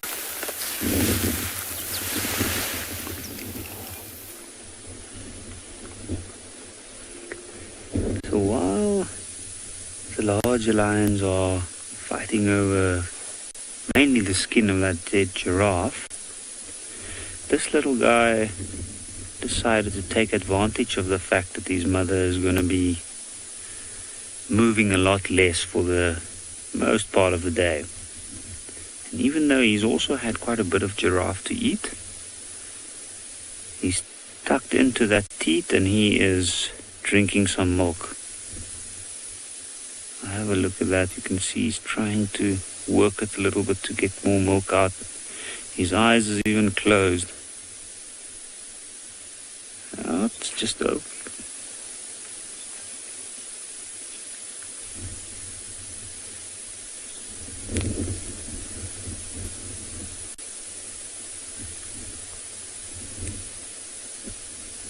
So how amazing is that? You see that little guy? He's completely in complete bliss at the moment. He's just had giraffe now. He's got the chance to get some milk. I saw the other little one around as well.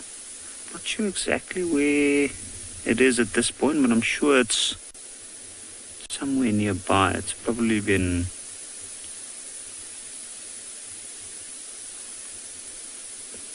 oh, there we go. Ooh, I can see some blood on the face there.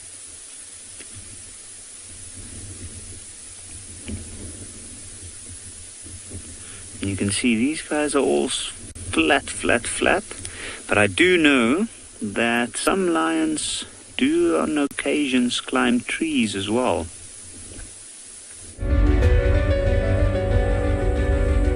It might surprise you to hear that lions can sometimes take to the tops of trees. if only in an effort to escape the infuriating biting flies. But Africa's biggest cats are also the clumsiest.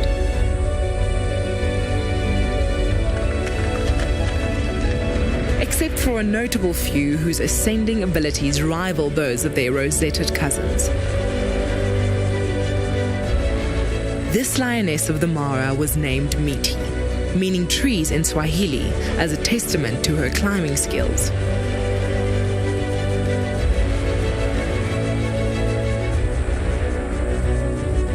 When not up amongst the leaves, Miti's rich brown eyes and tiny cut on her nose makes her one of the sausage tree pride's most recognizable lionesses.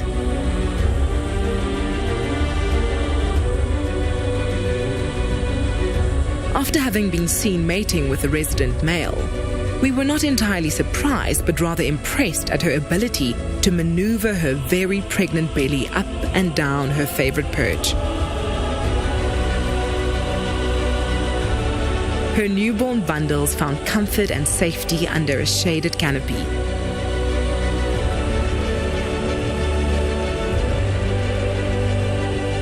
While motherhood grounded Miti for a short while, we hope her cubs have inherited her light-footed abilities.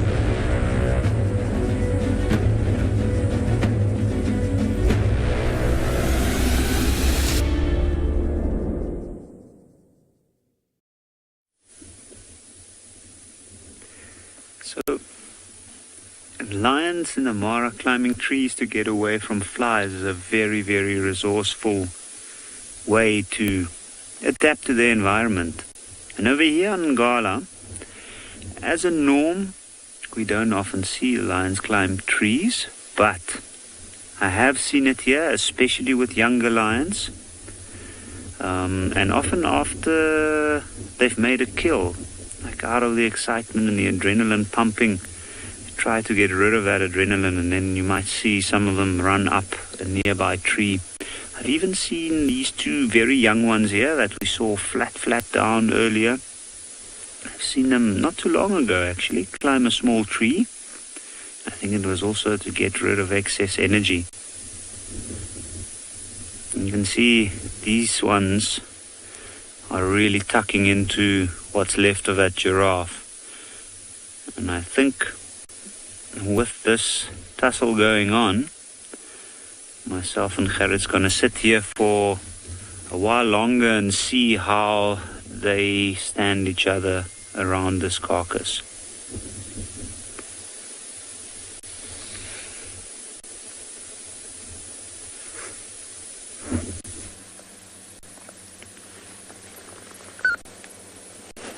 I'm enjoying my sighting too from one of the larger members of Order Carnivora, those lions to the smallest of that order in Africa, the dwarf mongoose.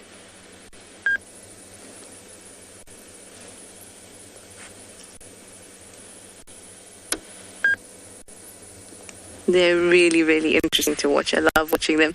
They're very entertaining, and at this time, they're all getting out and sunning themselves because it's starting to warm up just a little bit. And a termite mound is a great place to collect some warmth.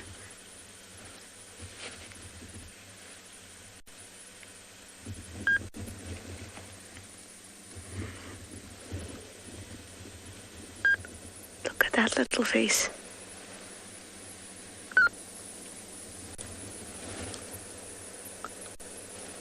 Very, very cute.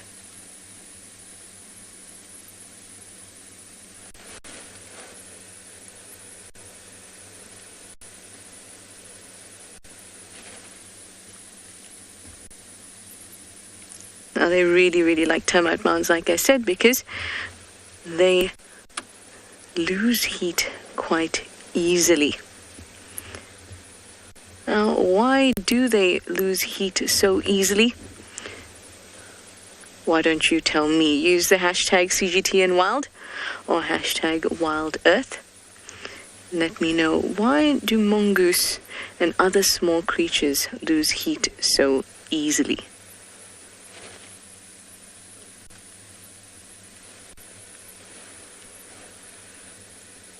Look at that, standing up now so it can collect as much heat as possible. And they're all on the eastern side of the termite mound. And that makes sense because the sun rises in the east. So that side of the termite mound will be warmest.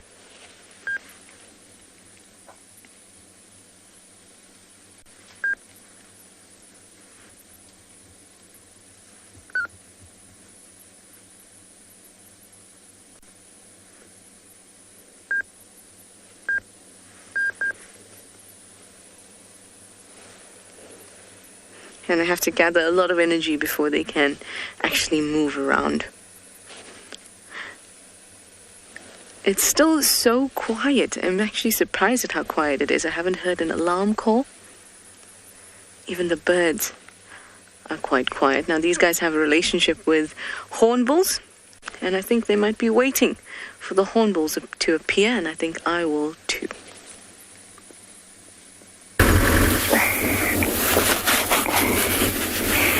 Welcome back to the Mara once more. Remember, talk to me. Hashtag CGTN Wild and hashtag Wild Earth. That's where you can ask me any question. Of course, with the rest of my colleagues who are scattered in Southern Africa and over here in Kenya. I'm back with our migration. And this is a totally different herd. You haven't seen this one in 3 days. I cannot explain the difference. They all look the same, but the area we are in is totally different. Very windy here, and I'm glad to meet them because I was starting to miss them. I had been driving in the plains in places where it was very empty. But here they are, milling around doing what they do. Most of these are males. I remember yesterday somebody asked me if, they are males. Males are there.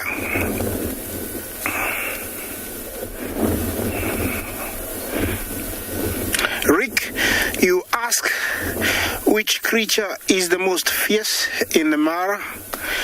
Definitely, that would go to the honey badger.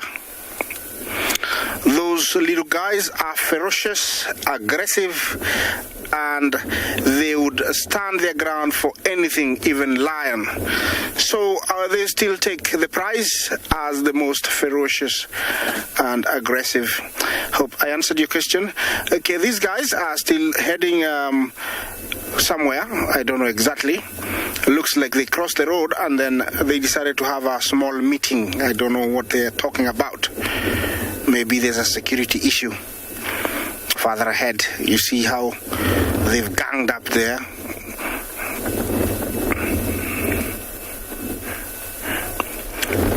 Randy, you ask, how do wildebeest fight? Very much like many antelopes, they use their foreheads and horns to lock and push, usually trying to go each other or really break the neck or push one another. That's how they fight, very much like goats, sheep, cows, buffaloes. They do the same, but there is a technique they use where when fighting sometimes they'll fold their knees and go on their knees, then headbutt really hard. Yes, it looks like they've come to a stop here. I don't see who's talking, but they could be having a very silent meeting that I don't know what they're talking about. So maybe let's try and listen to what they're saying, if we might. I don't know.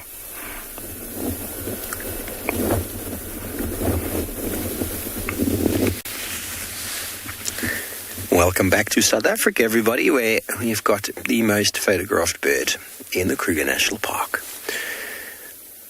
Now, it's quite nice to see the lilac-breasted roller like this, all puffed up.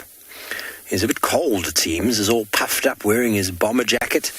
But the colours are just extraordinary, everybody. Really are extraordinary.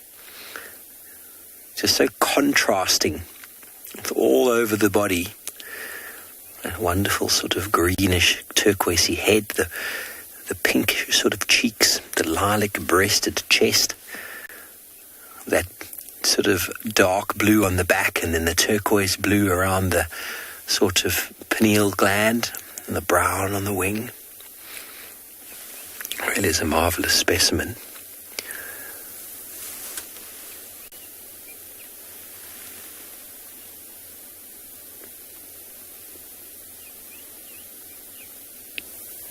Their hunting strategy is to sort of sit perched atop a tree and see an insect move, and then they plop down or plunge dive onto them.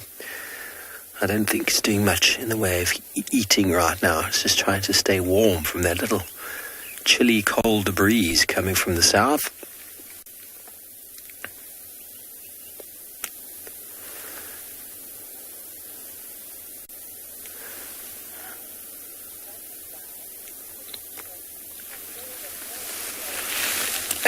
Butterfly says this is the most beautiful bird of the whole world. Well, butterfly, it's not far off, that's for sure. Definitely up there. It's definitely one of the prettiest birds you will come across. And he knows it.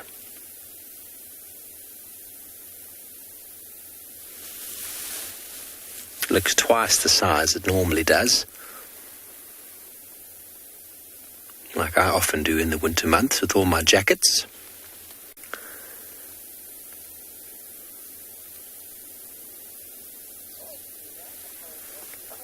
Okay, well, we're going to keep checking our northern section here, see what we can find.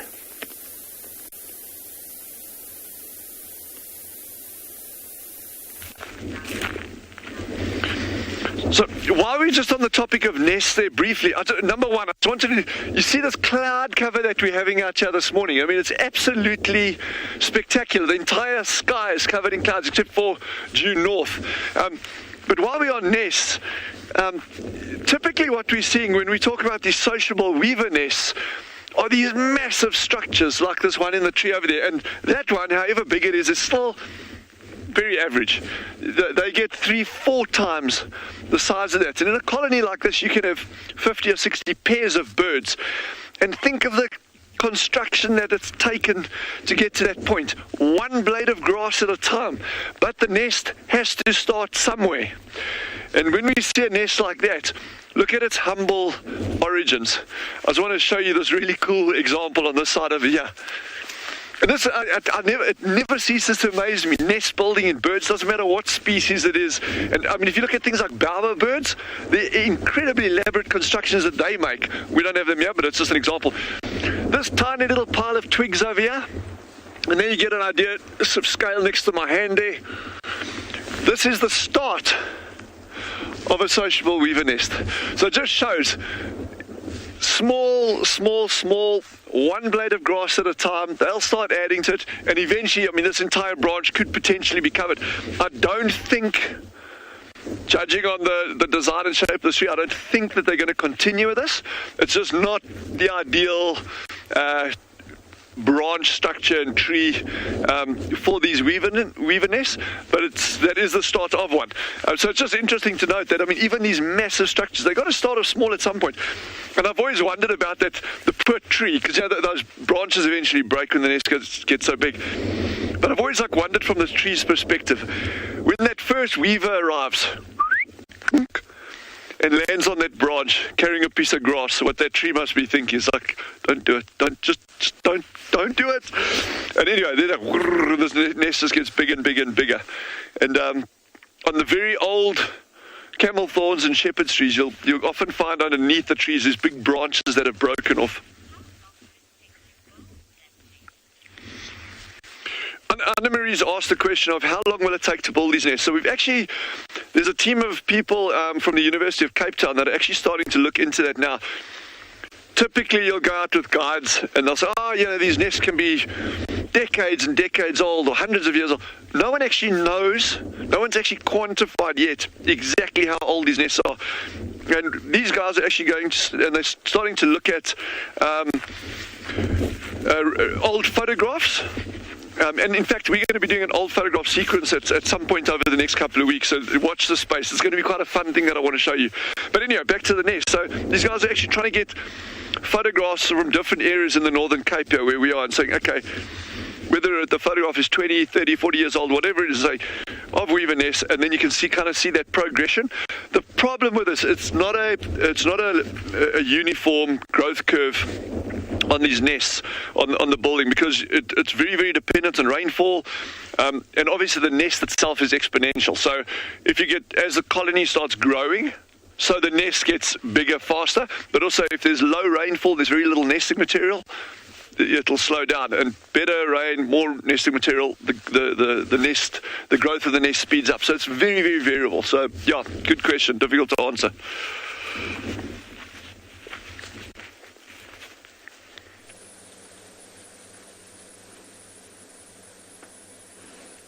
Well, these guys use a termite mound.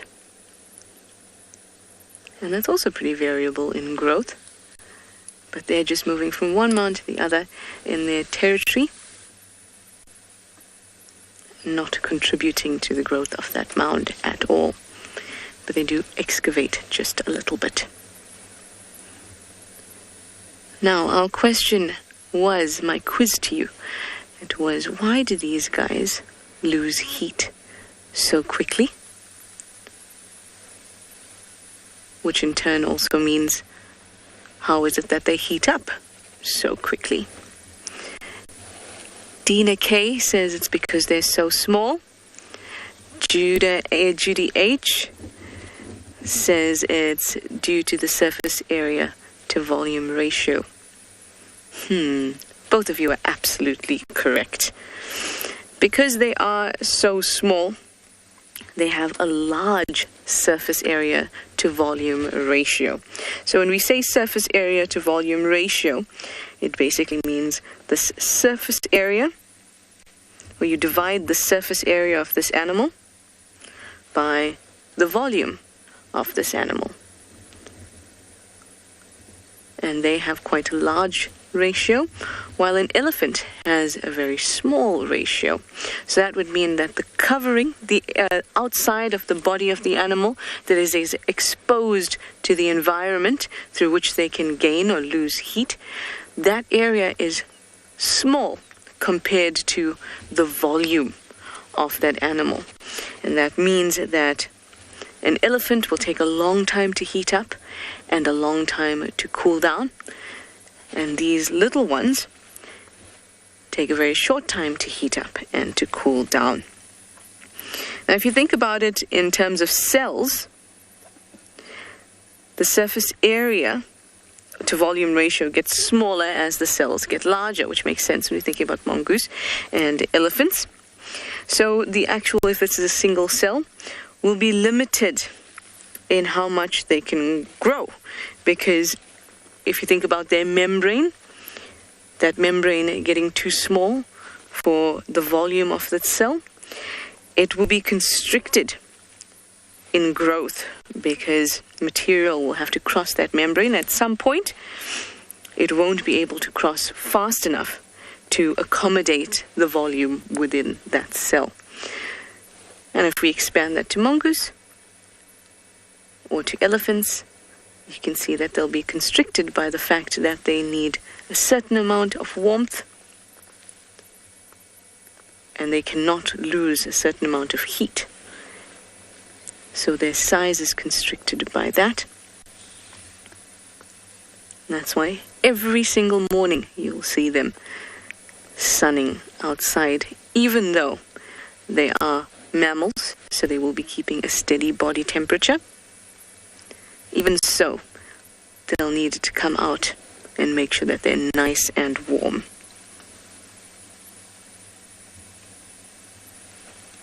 Well done, everybody. Well done.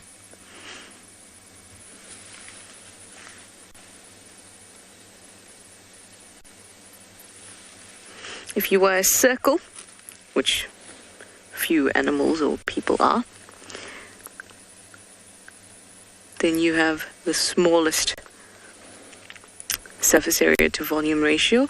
And anytime there's a kink or a bump, anything extra on a circle, that increases the surface area. Like I said, these guys will now be waiting for those that forage with them, which include starlings, sometimes squirrels, and especially hornbills. But the hornbills have not arrived yet, and often they'll wait for them. And sometimes the hornbills will even wait for the mongoose. But I'm sure, given the temperature right now and the sun out, they'll be foraging in no time. Where we've just witnessed a bit of a foiled attempt, not a bit of it was a foiled attempt at a hunt this lioness. And there was another one out of picture further to her right, the direction that she's heading.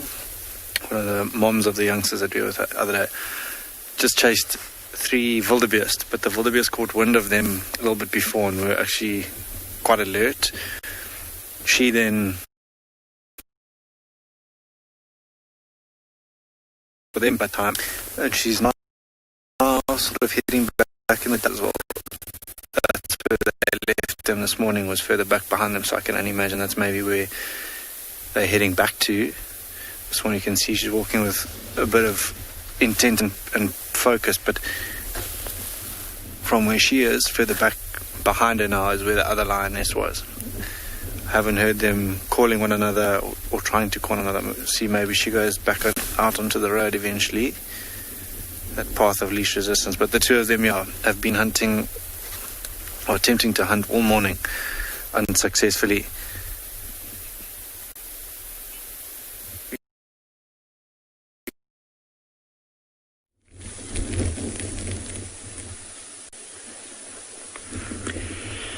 So while those lionesses at Pinda's trying to hunt, we still with these lions. We've moved around a little bit, and as you can see, they are playing kind of a little bit of musical chairs. You see in between those two lions feeding on the ground by the giraffe's leg, that's the by now dried out stomach content. Now, that's the part of the giraffe they don't eat. It's not completely dried out, still looks a little bit wet, looks like part of the stomach there as well. And you can see all of this mess, as you might call it, or all of this waste. Look at that lioness literally falling asleep at the carcass, while the other one's trying to get into that last good piece of meat stuck underneath the skin. And the male has joined as well. Now he came in with a little bit of a roar, and then he got some sunlight on his face and started falling asleep. Tony, that's a good question. Would they eat the skin as well? From what I have seen, it's usually the hyenas that finish off the skin. The lions itself, they chew it on occasions, and they chew to try and get whatever fat or whatever nutrients they can get out of it. But I haven't really seen them eat it. Occasionally small pieces. They usually leave it for the hyenas, whose jaws is also a bit more equipped to actually deal with it, since it's such a tough skin. You can see both of those lions are basically just licking that area. There's still a lot of small pieces of meat. Look, there's a piece of meat right on that lioness's nose now. She doesn't seem too bothered. See, they're putting their head like deep into the corners there in between where the leg bones are attached under the rib cage. There's still a lot of meat there, even though it looks like there's not a lot left. You can see it's a real workout actually. That head turns in all kinds of angle. Look at how they actually assist each other. I'm not sure if they're aware. You can see some scrape marks there on the back of that giraffe skin, and I'm sure that's from when they tried to hunt this giraffe. They probably jumped on the back. Some of them tried to immobilize it as much as possible and then make it come down to the ground for the killing bite.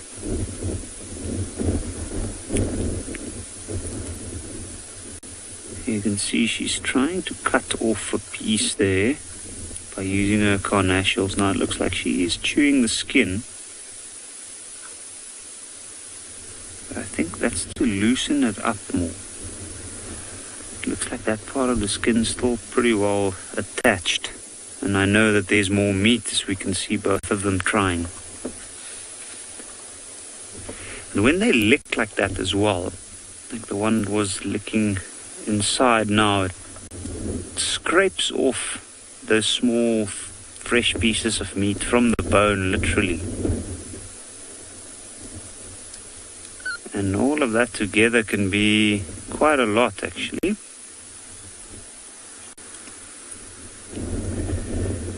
So it's amazing to see these two basically working together to get the last bits out of this giraffe.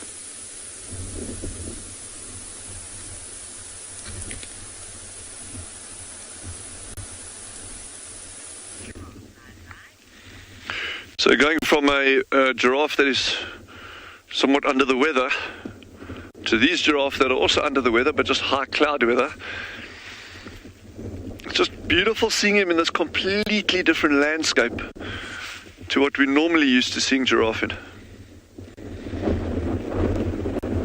And although, I mean, our tree diversity is not nearly as diverse as in the areas where our colleagues are working, and often the tree height in this area is a lot lower, but there's still plenty of forage available for these guys.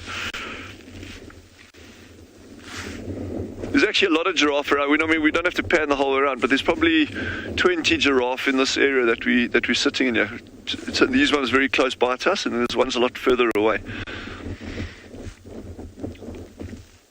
If you look at a herd of impala, I mean, in order for a herd of impala to be in contact with each other all the time, visually or scent or whatever, they'll normally be close to each other because they're so small. But these guys, even if they spread out over 2, 3, 4 square kilometers, their eyesight is exceptionally good, and obviously they stand out quite easily, so they can be in contact. So even if you see this little group over here, and then 400, 500, 600 meters away there's another little group, it doesn't mean that they're completely separate.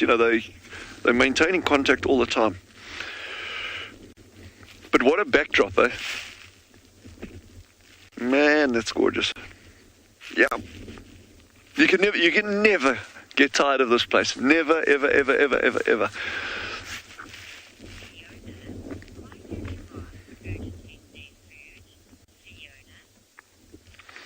So Fiona's asked, why do giraffes regurgitate their food? Well, all ruminants do that, and it's a very, very, very important part of the digestive process. So they'll typically not chew it very, very well to begin with, and then they'll go down into the first stomach, come up, get chewed, go back down into the next stomach, and that's a process that actually often species that are eating these bulk plant material, and it's not that high quality.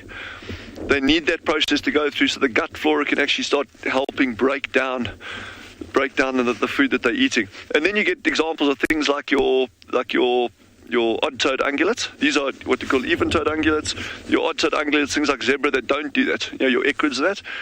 And there's a number of other examples as well. But then they'll tend to chew their food a lot better the first time around. Ruminants, I think I said that, yeah, ruminants, yeah.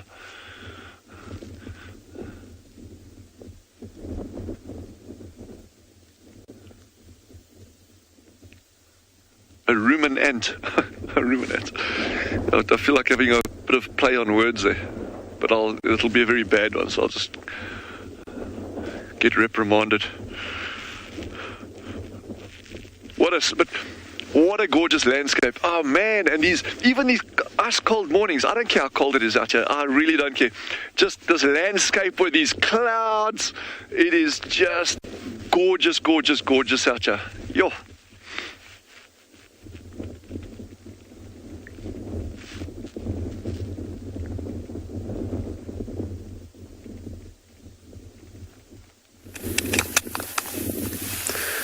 Thanks, Dylan. Well, welcome back to Djuma, everybody.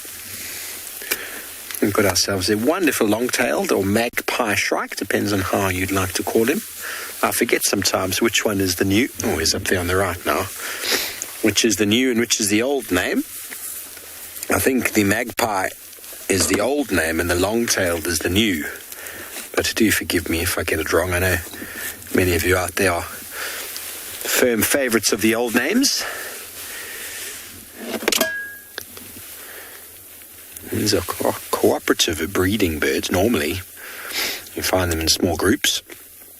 And very easy to identify these birds with that long tail, the black and white coloration. We also refer to it as pied.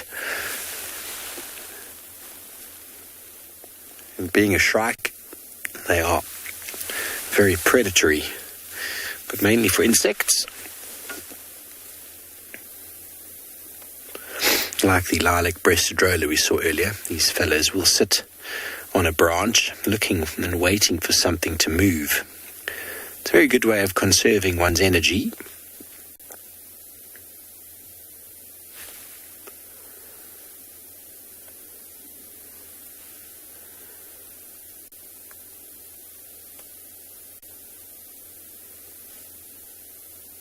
And normally found in sort of semi-open woodland. They don't like it too dense.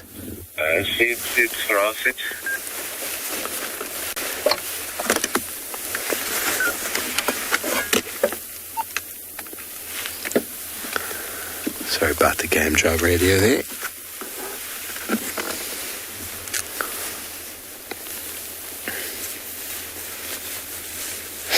You'll see is facing the wind. You'll often find birds will be a very good indicator of the direction of the wind. They face into it, otherwise it's very difficult to balance. Oh, off he goes.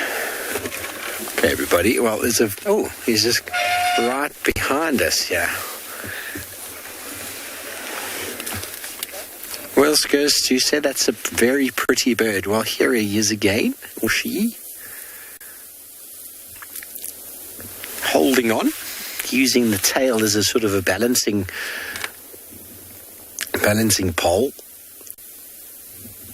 and the wind coming from the front. So quite easy to see wind direction when you see birds and the way that they're sitting in a tree. They use the wind to help them with flying, but it can be a bit of pain when they're trying to rest. Constantly balancing. Was looking for any movement in the undergrowth. And then we'll plunge dive down onto it.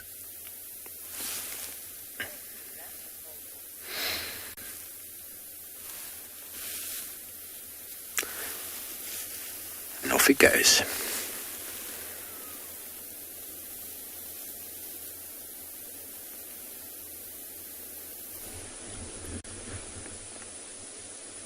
So now that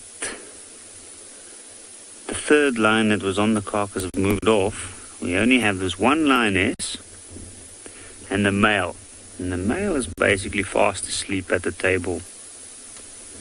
He's got this clear beam of sunlight straight on his face.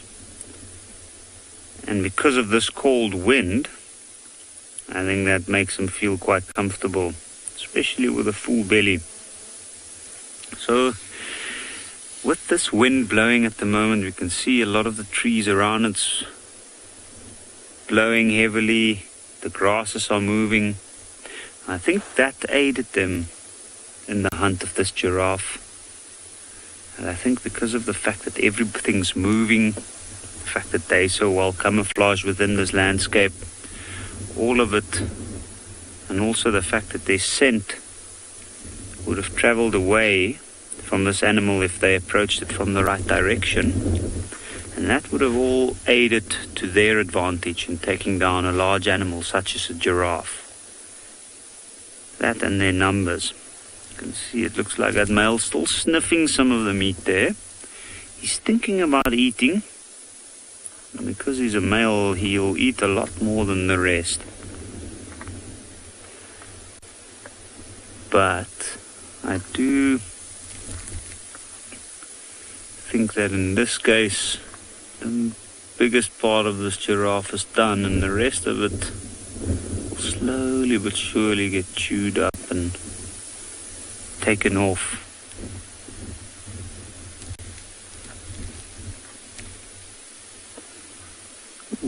you go. He's getting up. He's got a second wind.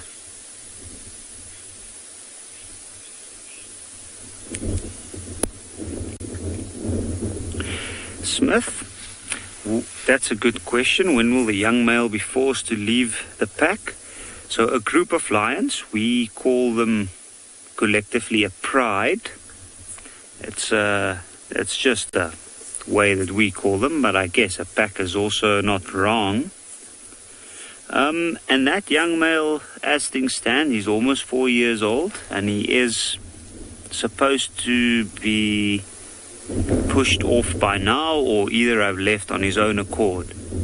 But because he's on his own, he doesn't have any other brothers his age, and the only thing he knows, being a social animal as other lions nearby, he's decided to stay around.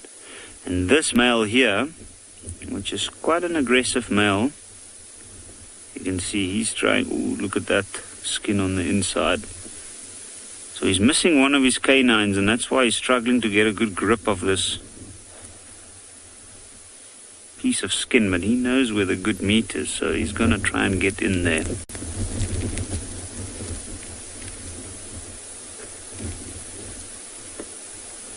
Looks like he's going for some of the meat at the base of the neck there. But because that young male is on his own and he doesn't have other brothers really, and that he benefits from the numbers and the pride, he hasn't gone. And also these two males, even though they've tried their best, they haven't really been able to push him off completely. They've injured him quite badly. I'm sure it was them that gave him that injury. And they've also had a couple of fights with him, but he doesn't seem to get the picture. And I think the reason for that is he's also quite strong and large for his age. And the pride has given him a little bit of backing. As long as he stays clear and he doesn't interfere directly, he's okay. You can see this guy's really trying to get in there to that last meat now. You can see he's struggling quite hard. These animals' power is just something unbelievable.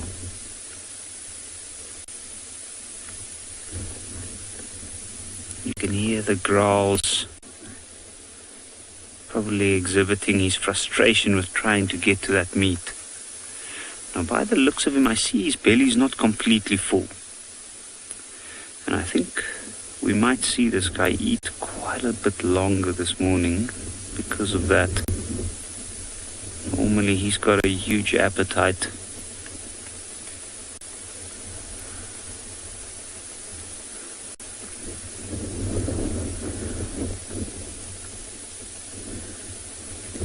You can see as the sunlight hits him, you can see those well-defined muscles on the body.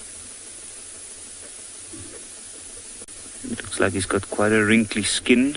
Now, that's not because of age, that's just because they basically don't have a lot of body fat. It's almost pure muscle.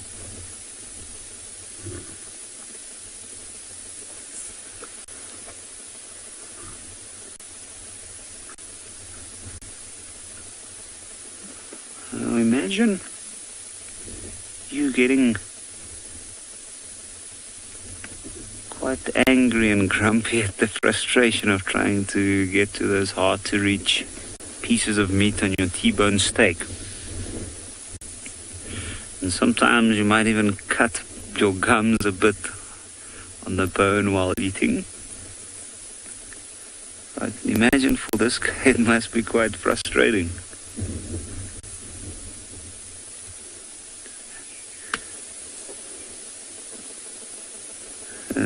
It should be interesting to see how far he'll go to get to that meat.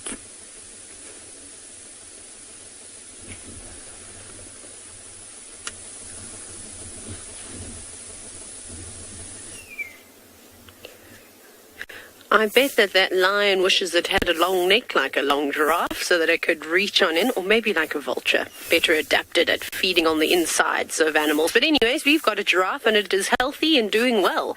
It is a big male giraffe and is one of the most impressive bulls that we have here at Pridelands. There's two of them. They're about the same height and they're quite similar in color too. But you'll see, look how light his face is, and then as soon as you go down towards his neck and to his shoulders, look how that color starts to change. Isn't that awesome? He's like completely black. So this just goes to show that this is a giraffe in the prime of his life. He's got good genetics and he'll most likely be doing most of the mating with the females that will be around here. But they're awesome animals. And you can see he's using his tongue now. One of the few times you'll actually see a giraffe stick its tongue right up is when the trees are a little bit too tall. Now, hopefully he's going to pop out again. He's going behind a guarri tree. I think, Sebastian, we might actually have to reposition. Let me quickly go forward again. I won't have to go too far up the road, but we'll just try and anticipate what his movements are going to be. Hopefully he doesn't go down and behind us, because that might be a bit tricky. Let's see if there's a little gap here. Oh, sorry, safe. Let me do that. There we go. We have to find a gap through the trees to view the giraffe. Okay, right. Shall we try a little quiz and see how we do? I hope you are all listening. How many species of giraffe are there in Africa? Remember to either hashtag Wild Earth with your answers or hashtag CGTN Wild. How many species of giraffe are there in Africa? It's a tricky question. I'll give you a clue because they've recently been reclassified. So that should maybe help you there. But I look forward to hearing from all of you. Oh, a little hop, skip and a jump as that giraffe navigates some difficult terrain. We'll just have to have an abstract view at the moment as we sort of watch him feed. Now, I'm hoping that we can see the little black bird. Did you see it there, Sebastian? There we go. Just behind, just if we go a little bit lower, literally behind that giraffe, every now and then, in the center frame, you're going to see a little black bird. Can you see that? There it flies. So that is a fork-tailed drongo. Now, this is quite interesting. Obviously, all the animals out here play a role within the ecosystem. And there's some animals that have relationships with one another. We call it symbiosis. And that symbiosis is called commensalism symbiosis. So essentially what's happening is that giraffe is just going about its day and feeding and, carrying on like normal. But that fork-tailed drongo, that bird, is benefiting from the giraffe because it's disturbing a whole bunch of insects as it moves through the long grass and it brushes through the trees, and a grasshopper or a butterfly or some kind of insect might be resting there, and it flies up and the drongo can then catch it and eat it. So I think that that's quite nice. And you see that relationship not just with the giraffe, but the fork-tailed drongos are known to follow all sorts of different mammals. But they're very intelligent birds too. He's actually just sitting a little bit lower now. That's where you'd prefer to sit because the legs are going to be kicking up a lot of the insects in the grass. He's just munching away there. At least he's not going down into the little drainage line behind those trees, although it's becoming quite tricky now to see him. You can also see how the wind is picked up here at Pridelands. I think it's the same thing for Djuma and also Ngala and beyond. As most of South Africa is experiencing a bit of a cold front at the moment, so it's icy cold today. Not that I think it'll be bothering the giraffe too much with their thick skin and their hair lining their bodies. I think that they'll be nice and warm. But it's impressive though, hey, how camouflaged a giraffe is also as soon as it's in the shade. You quite easily drive past it and not even realize that it's there.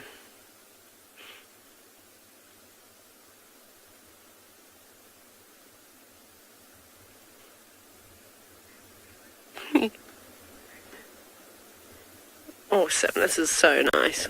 Hopefully we can stick with this giraffe and it doesn't give us the slip.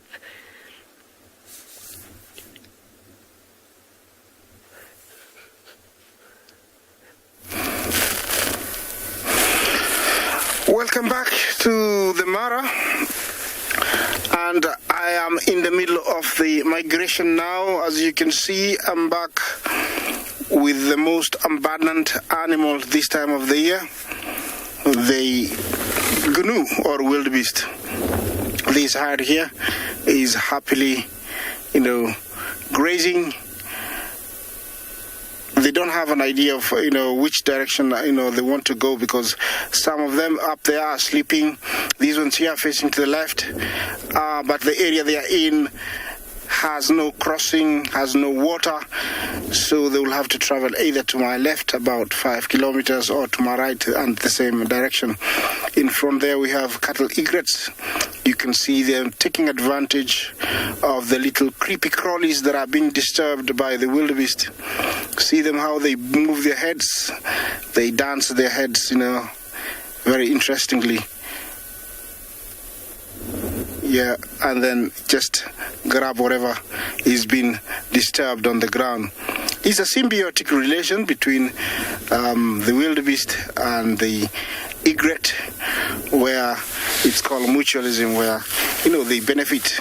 If there was a tick that was supposed to go on the gnu, the cattle egret will get rid of it, and so it saves the wildebeest from getting the disease, and the egret itself get to feel its tummy. So it's a very interesting behavior that they have here. And they will follow buffalo also, giraffes, and other antelopes. Those you see there are basically males. You can tell they have, thick horns. Yeah, beautiful view. That is the Olololo escarpment you see there. Yeah, on top of it is a human habitat area. The rolling hills are part of the savanna that we have here. It's part of one of the largest habitats. Yeah, more egrets waiting patiently for that little, grasshopper to be spooked by the wildebeest. Surprisingly, unlike oxpeckers that will alarm the wildebeest of any danger, the cattle egret don't play a very big role in giving them, a warning in case of any danger. So apart from saving them, they don't save them from predators, apart from saving them from parasites. This herd here looks basically of mainly males, and they're munching away, moving their heads from one side to the other, enjoying the grass. Here we have some little birds. I love seeing blue waxbills. I think that they're absolutely gorgeous. There's quite a few of them all digging about there.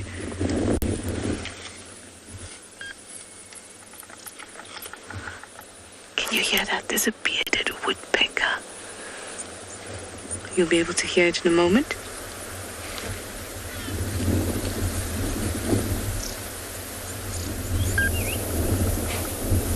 Can you hear that tick, tick, tick, tick, tick, tick? That's a territorial drumming that they do.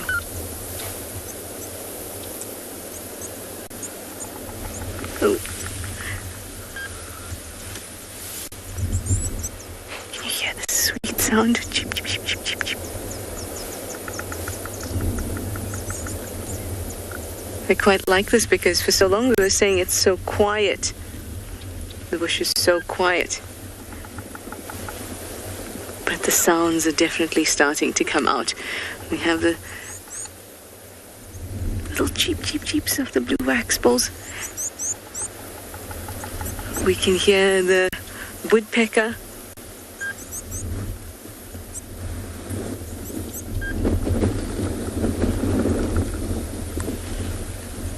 The bush is coming alive.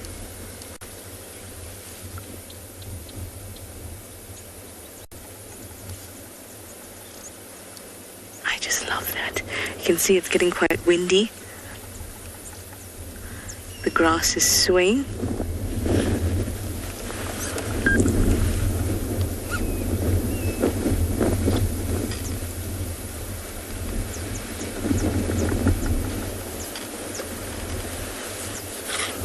Look at them pecking through. So they'll be looking for little seeds, little grass seeds, even little insects.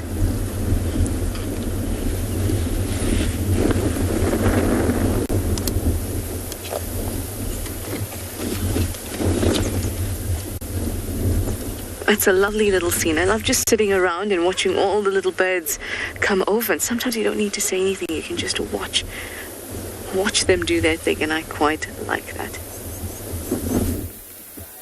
Thanks, Trish. Well, it sounds like a birding morning. We've got a bird we don't often get on camera. A wonderful Burchell's kukkel. To our Afrikaans viewers out there, known as the vlei loerie. These are voracious predators, often skulking around in the vegetation. They are a very, very adept walker and climber through the vegetation. They do fly, but they often spend most of the time moving around and skulking through the vegetation, and they can feed on many, many different things. Small mammals, birds, eggs, insects, taking baby birds straight out of the nest.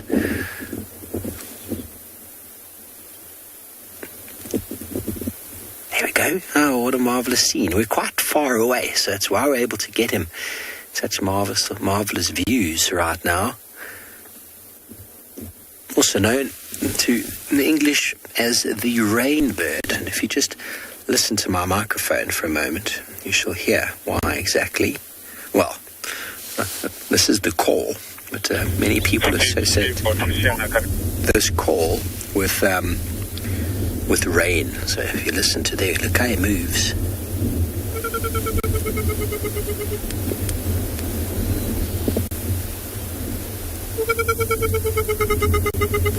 Very sort of gurgling sound. Very gurgling sort of sound.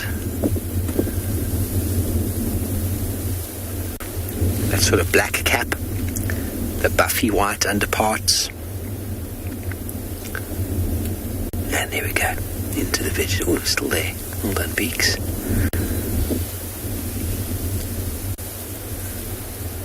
Very powerful beak.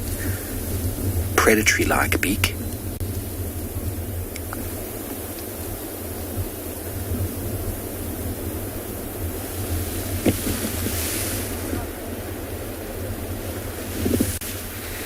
Oh, Melody, I'm super excited. That's a new bird for you.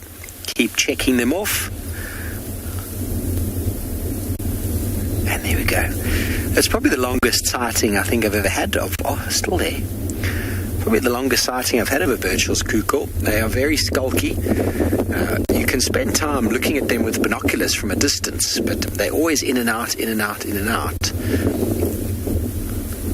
But we're just a little bit elevated here down at Twin Dams, trying to see if we can do a spot of birding in the small pan.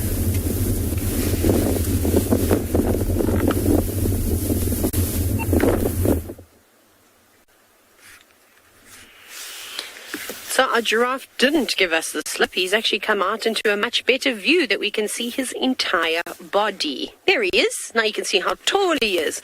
Now I believe there's some great answers coming through from the quiz that we asked just a moment ago. And there's quite a few varying answers. From 3 species of giraffe to 5 species of giraffe and then even to 4. But we do have a winner, ding, ding, ding, ding, ding. It's just bragging rights for you. Beverly, who said there are 4 species, but there are 9 subspecies. So at one point, there were 9 species, but then since then, they've done some reclassification. But unfortunately, there aren't many giraffe left in the world. There's only about 110,000 left of them in the wild across Africa. And the species of giraffe that you're looking at, this is the southern giraffe, so one of the 4 that you get, has got the most in their population by a significant amount. So this is the species of giraffe that you'll kind of see around in southern Africa. And then the others are the northern, the reticulated, and then the Maasai giraffe. So we were talking about birds and relationships with varying animals. If we go down to just to the left of the giraffe and on the floor, there's about 3 different species of birds that I saw. So the fork-tailed drongo's dropped in, and then on the right-hand side of the screen, you can even see some southern red-billed hornbills. There was a pair of them.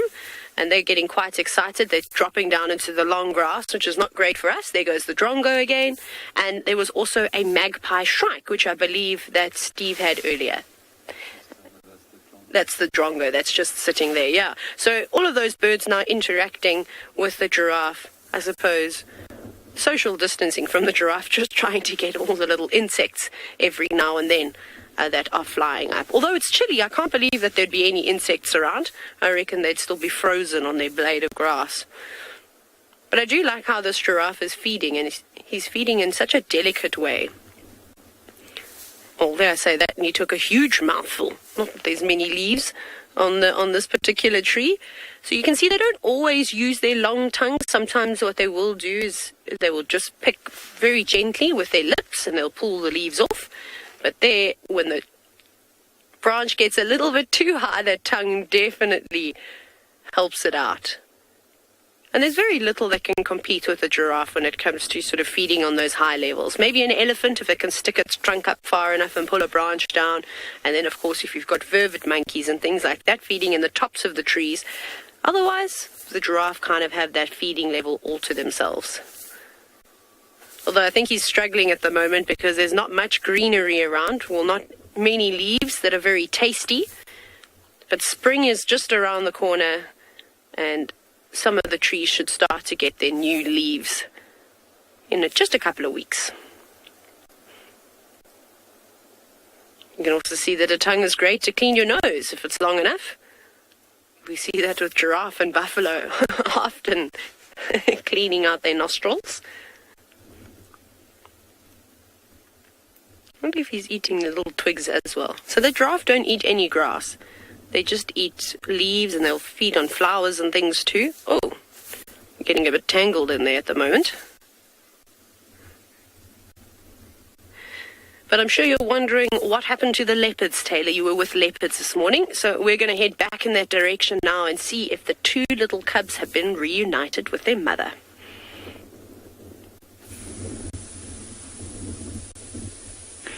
So while that giraffe is reaching for the top of the leaves in trees, this giraffe will never do that again.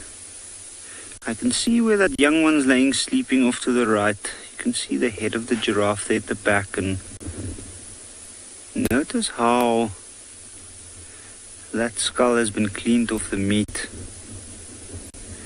And usually some of the parts I've noticed that they go for first when they do eat these large herbivores is the jaw muscles around the cheeks in that area. You can see there's some molars exposed within the jaw. Now, because the giraffe is a ruminant and it chews the cud, and that jaw moves in a circular motion quite often, we find that that's a lot of good meat in that area. And often while the rest of the animals are fighting over the bulk of the meat in the body, you have some of them go for that good meat around the face, and especially the jaw area.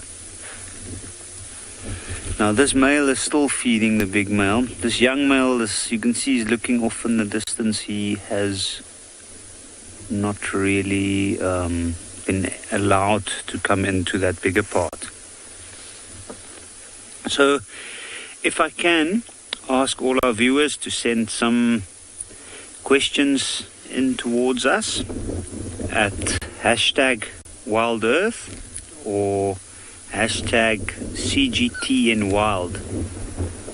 Send any of those questions you might have, anything that you're curious about.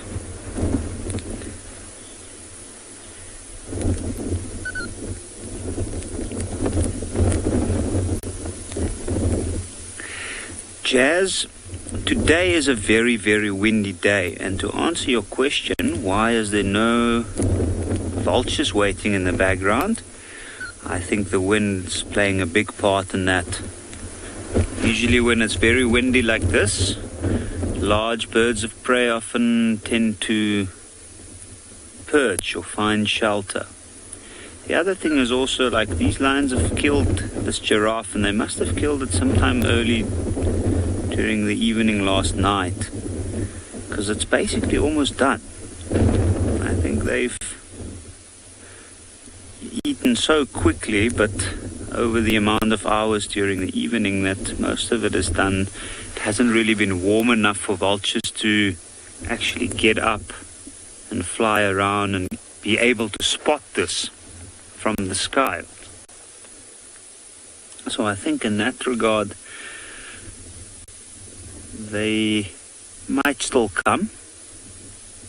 At the moment, I haven't even really seen any hyenas in the area, which is kind of unusual. You can see, look at the uncomfortability of that young male there at the back. Look at the size of that belly. The wind certainly providing him with a bit of relief from a very, very full belly. Now that position, I find that often when they are uncomfortable, that seems to be the most comfortable way to lie down. You can see he's even got one foot on that dead giraffe's head. What an interesting type of life.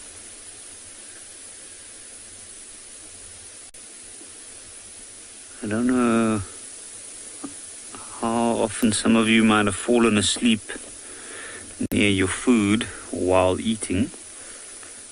And I think this puts a new meaning to that. You can see that belly is quite dirty, the feet, the underside of the feet there. Now from the blood of this giraffe, all around this area, created a lot of mud. And that's why some of these lines are so dirty at the moment.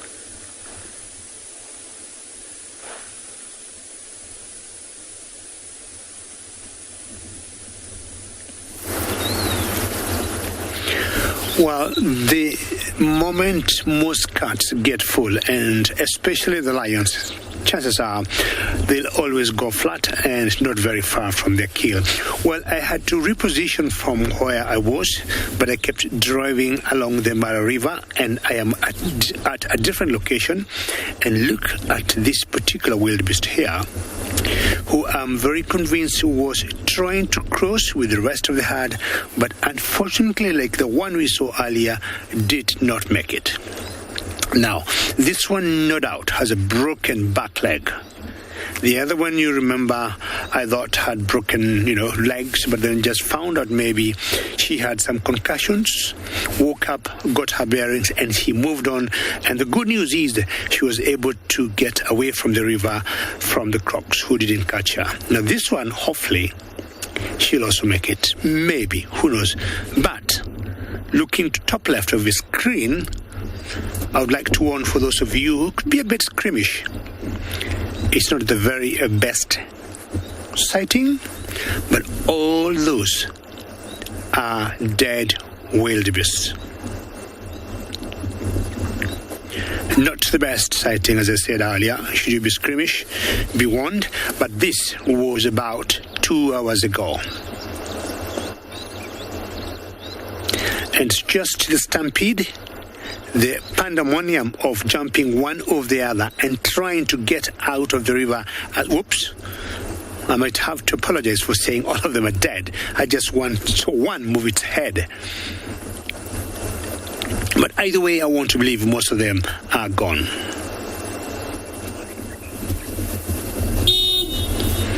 Well, these are things that will happen once in a while, but it's all a cycle of life. Now, that one there is still alive. And what would happen here, maybe later today, we'll get loads of vultures that will come and feed on this. Lions definitely will have a party. If the crocs in the water here will be able to climb up, they'll start dragging them one after the other to the water. You can see how tricky that area was for them to climb, but apparently some of them went through the same point, climbing on top of each other. Now, sometimes we call the Mara River during the migration the river of life and the river of death.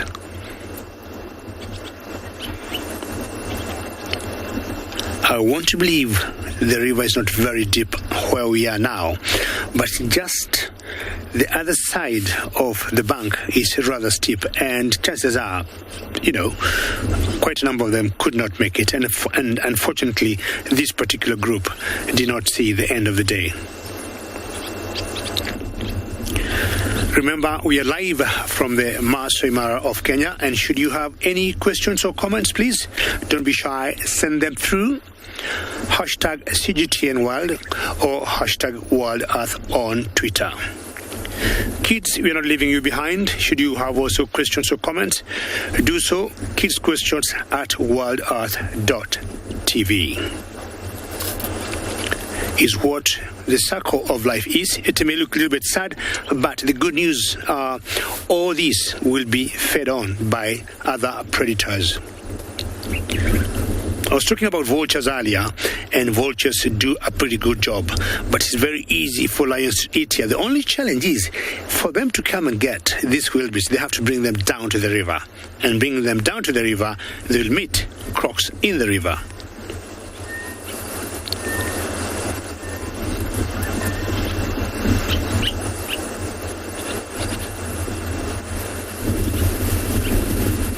Well, very sad for these wildebeest that did not make it.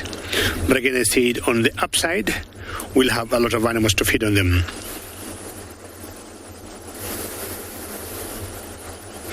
Butterfly, you're very right, and you're asking they trampled each other. Absolutely, butterfly. That's exactly what happened. You have ever seen when people group together and there's a bit of stampede, even when people will be involved in rallies or protests, and there's a bit of run here and there, and there's a tear gas, for example. This is what I would say. And the whole idea of these animals crossing the water, they know very well the dangers in the water. Lots of crocs in there, and they have, through experience, the number of times they have crossed the Mara River, they know what happens. Apparently, other times you'll get predators like lions or even leopards or cheetahs on the riverbanks waiting for them. So the thing they have to do very quickly is to cross the river, and it is in the process, out of that confusion, this butterfly happened.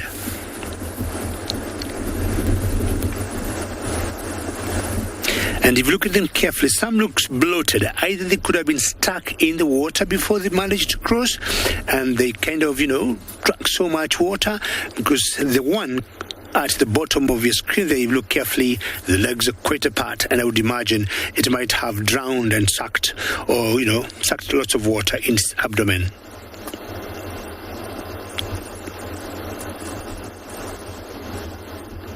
So as it warms up and the smell maybe goes out there in the air, either vultures, could be hyenas, would come. I only give a good chance to the scavengers, the vultures, because of the location of where those dead wildebeest are. Any other predators could be very difficult to access that particular area. The gradient there, it's very steep. We have seen interactions of lions and crocodiles in the water, and should that happen, then I think here the leopard's going to win. This one is still struggling, didn't cross, but still it has suffered, I would say, some bad fractures on the hind legs.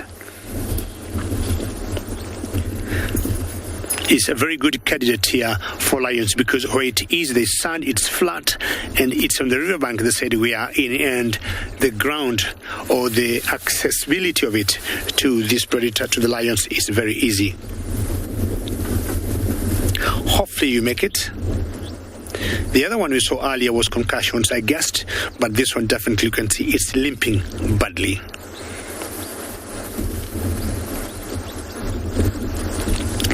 It's turning and looking to his friend and maybe wondering she could be a little bit lucky that she didn't cross to go to the other side to die. Well, there's another build-up that could be coming about another half a kilometer from where we are. We'll sit here patiently waiting.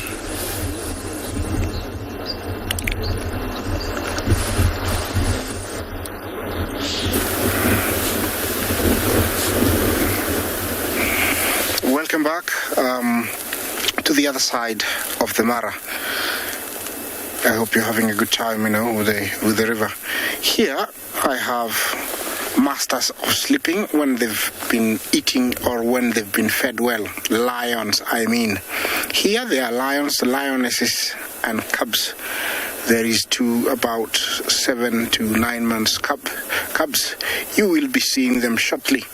And here is nap time, and in different styles. There is belly up, belly side, and I think there is a lot of belly sides and belly up at the moment. Lions spend a lot of their time sleeping, especially when they've eaten well, about 18 to 20 hours over a day. And the weather is perfect for them this time of day, and this is what they are doing here. That one there is using a tree like a pillow, and you can tell he's got some hairs, a mane. Look at that arm. Yeah, very, very strong, very, big. Yeah, look at it. Yeah, that is a fully grown mane, and also male. He's got the belly up and supporting his paw and leg, using the tree. They're all spread out. This is the winner pride. That's one of the females. She's been up looking at something that I cannot find. She's been following something in the grass I cannot find. Remember, they have very good sense of sight, or very keen sight, and they can see a warthog tail walking along the long grass, and maybe that's what she sees that I cannot see with my powerful binoculars. They have better eyesight than us.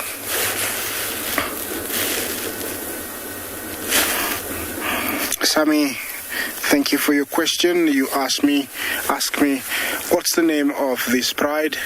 It is the Owino pride. Owino pride.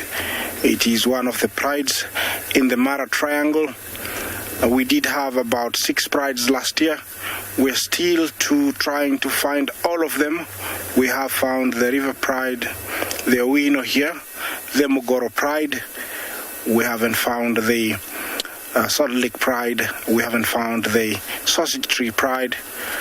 So we're still finding them as we get to explore the Mara Triangle. The females are up now. You can tell now this belly bottom, panting really fast. Typical of them after they've been eating. The temperature is really cool here, so it's perfect for them. Yeah. The grass is drying up. As you can see, it's going to match their color quite soon. Those are the little guys there. The one is up. That's one there. It looks like they're about 8 months old, so they were born earlier this year. So I haven't seen these guys since last year, when I was with Wild Earth in February. So these are new to me, and maybe to most of us. So we'll be exploring them, telling you if they're males or females. But from a distance, I can see he looks like a young male. Yeah, the head is bigger. He's got more hairs or mane. Even that one looks also like a male. He's much younger. I would say about 6 months.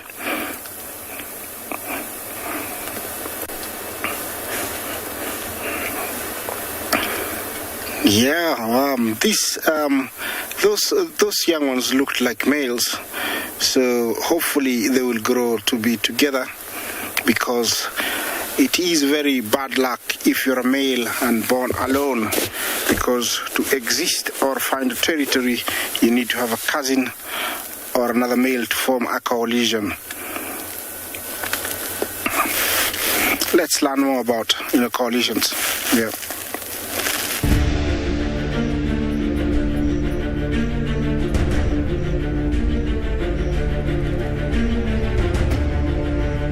Contrary to what the Lion King would have you believe, male lions are not part of the prides,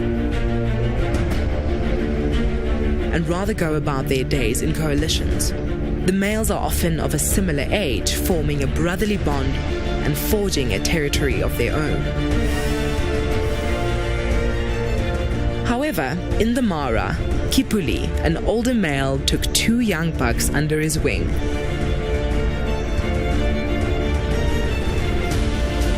The young males were wary of the battle-scarred male.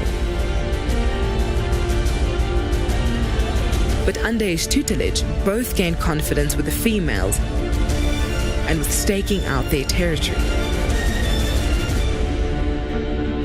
The alliance with Kipuli gave the boys a privilege normally reserved for much older males. As long as respect was kept for the older, bigger male. Older males don't often tolerate inexperienced fellows. But this alliance was a smart one, as Kipuli turned potential enemies into allies.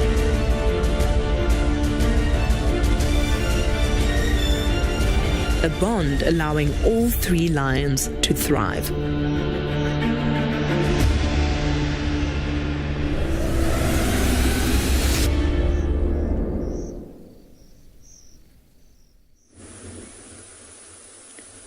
So, what we just learned about male lion coalitions. Now we're looking at a very, very fat, very dirty white male lion. He's young, but he's got 2 other brothers that's as old or similar in age to him, and they will certainly form a coalition one day once they move off. And the other one is that little one over there. That's part of his, so to speak, future coalition. And then also the big male that's there. He's already in a coalition. Him and his brother. Now young males like these, at this stage, they don't have too much worry in their life. You can see they're not bothered by a thing. I think the biggest problem they have at this point is digesting all of that red meat they've just had.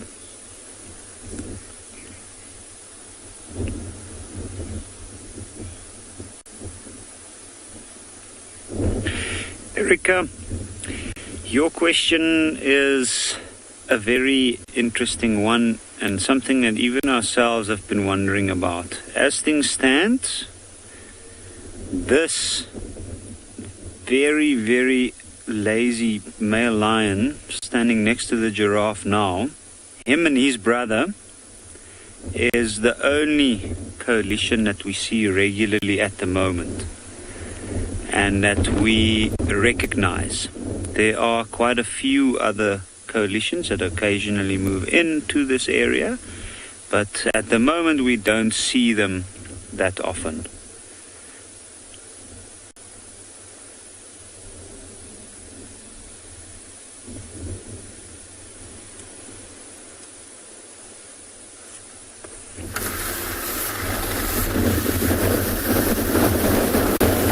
Welcome back, everybody, to and Beyond Pinda. We're in looking for an elephant. We've come across the other 2 lionesses of the same pride that we were with earlier. They, on the other hand, have got very full bellies and signs, or what looks like a successful one. They've got blood on their cheeks and on their paws. And in front of us is a watering hole. And usually to help them digest that food, they'll head down to water and have a lap of water. So I'm hoping that if we are able to stick with them, that they'll eventually head down and have a drink this morning. They are just off to our right-hand side out of picture at the moment, slowly but surely ambling their way down.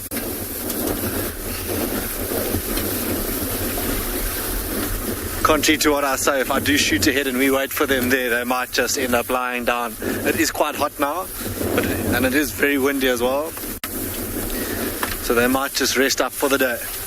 And only later on, when it cools down, maybe look to potentially meet up with the other 2 lionesses.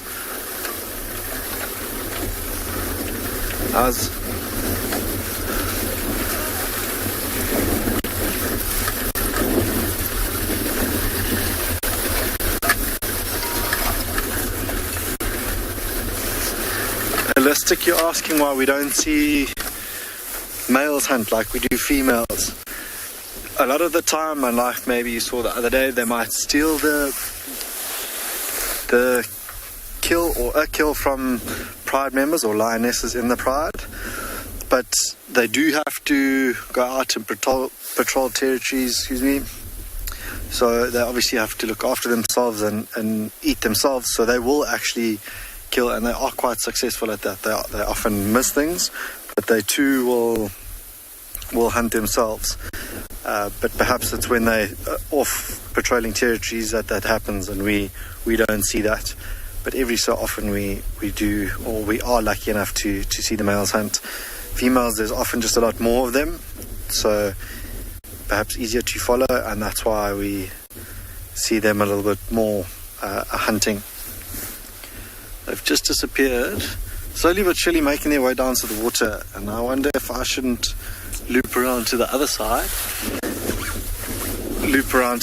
and see if they don't join us on that side.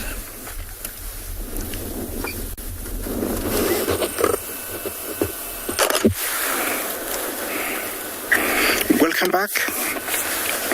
That's the other side of lion. When there is something to eat, they don't play with food. I've said this and again, they gorge themselves as much as possible. It is like they have elastic, skins and bellies, so they'll, eat and eat and eat. I have seen, and I've been talking this through experience, where a big male lion had eaten so much, he was so discomfortable, sleeping. He tried to sleep on his side and it was impossible. He went belly up and he couldn't, succeed to sleep. He slept on his belly and it was impossible. Eventually he had to walk a little bit of a distance and, vomit or throw a little bit out to make space to breathe and also to be comfortable to sleep. That's how, they gorge themselves when there is food.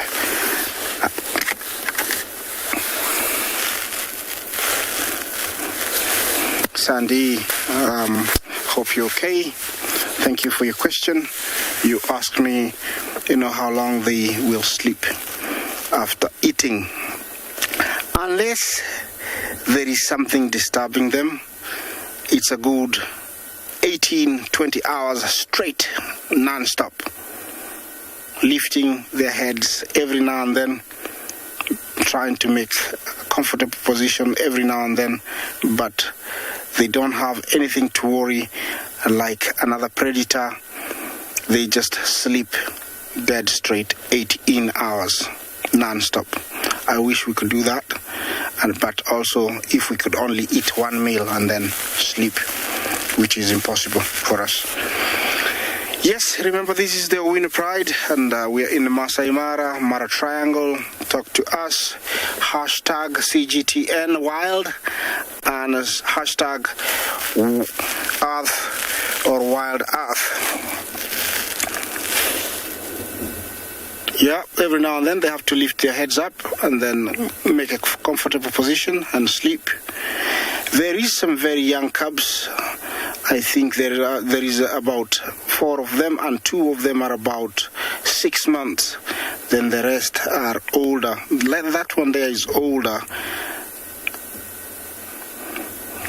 I'm gonna try and show them to you maybe this afternoon or tomorrow morning, so we can see all of them and we can have an idea how many there are.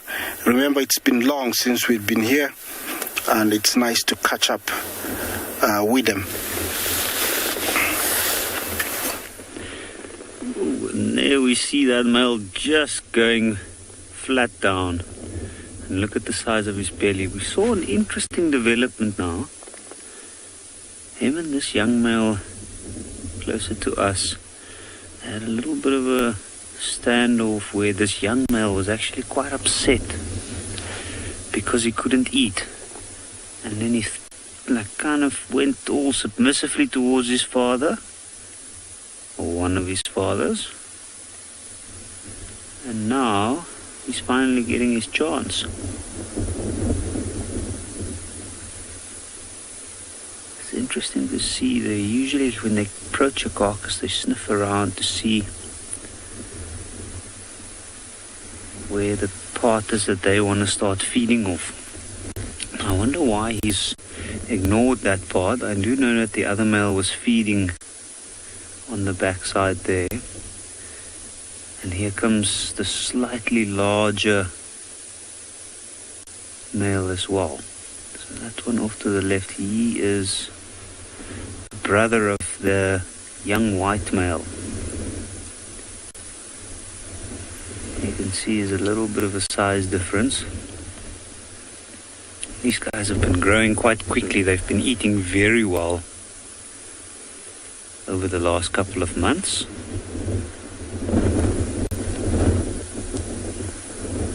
And even though they had to eat a lot, because they got a huge growing appetite,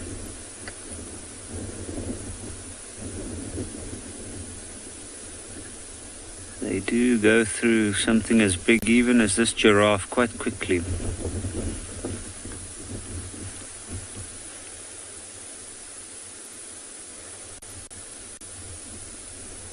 It's almost this, you kind of find that when the lions, especially younger lions like this, are eating this giraffe, you can see all of them this morning have been struggling to get the pieces of meat tucked away under the skin.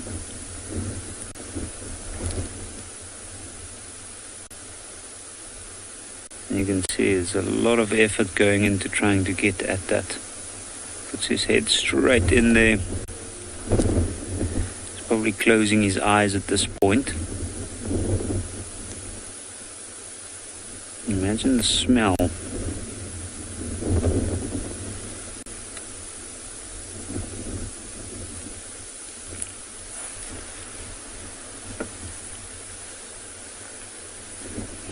And I find it's usually the males, especially with the younger males.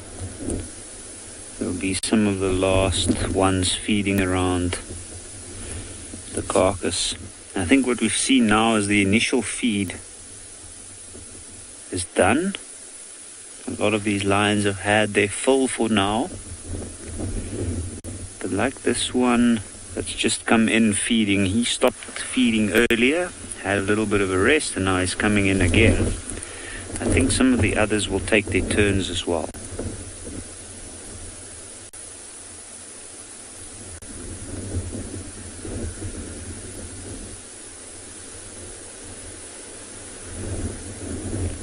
As he's pulling the skin off, you can see there's some pink flesh exposed.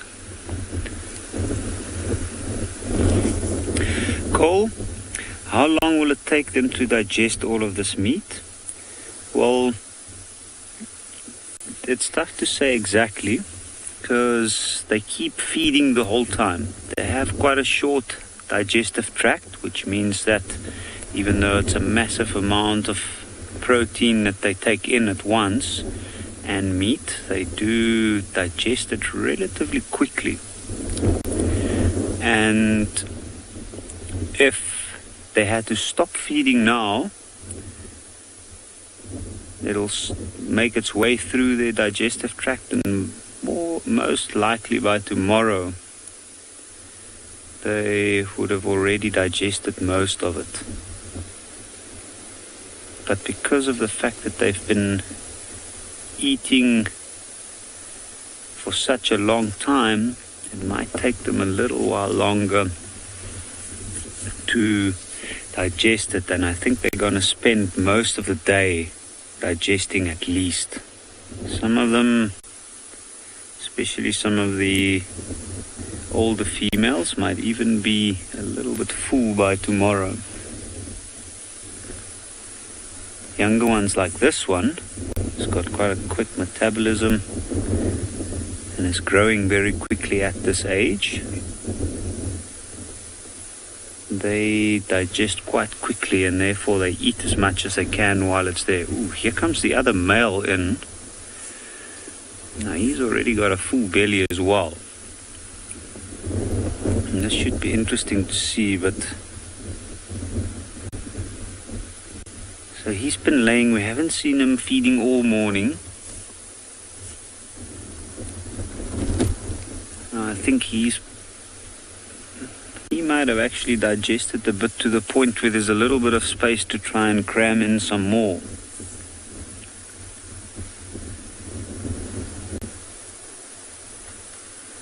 Though for the moment it seems like that female there at the back has drawn his attention more than the food.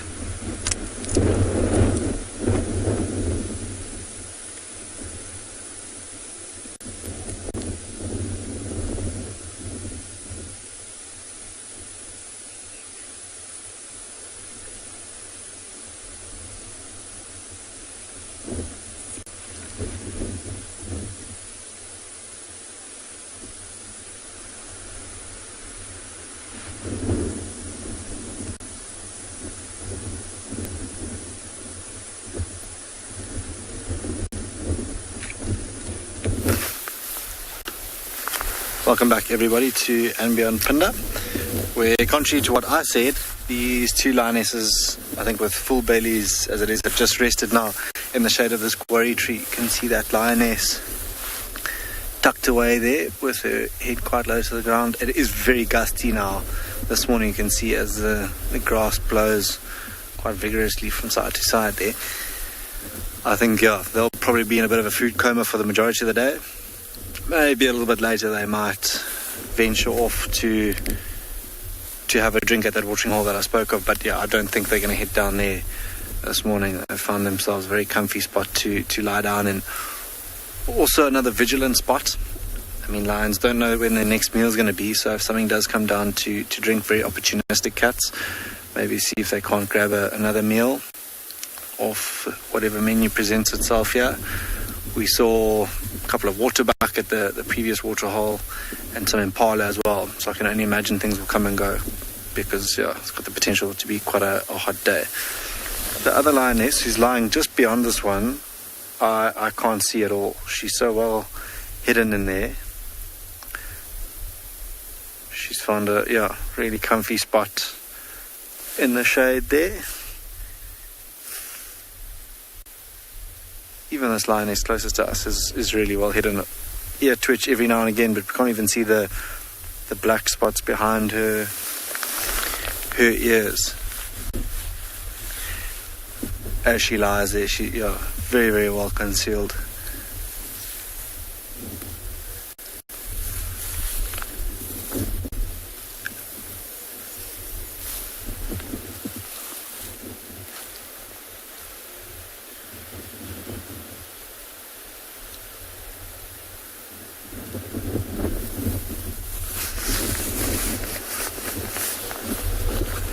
Might just leave these two lionesses in peace this morning and see if we can't find anything else, maybe down at watering holes where it's a little bit protected from the wind, if anything's getting a little bit of a break, maybe rhino or that elephant we spoke of earlier that we saw the tracks of.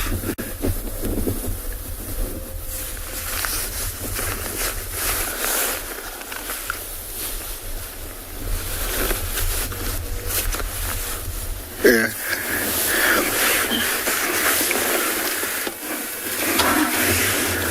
Okay guys, welcome back.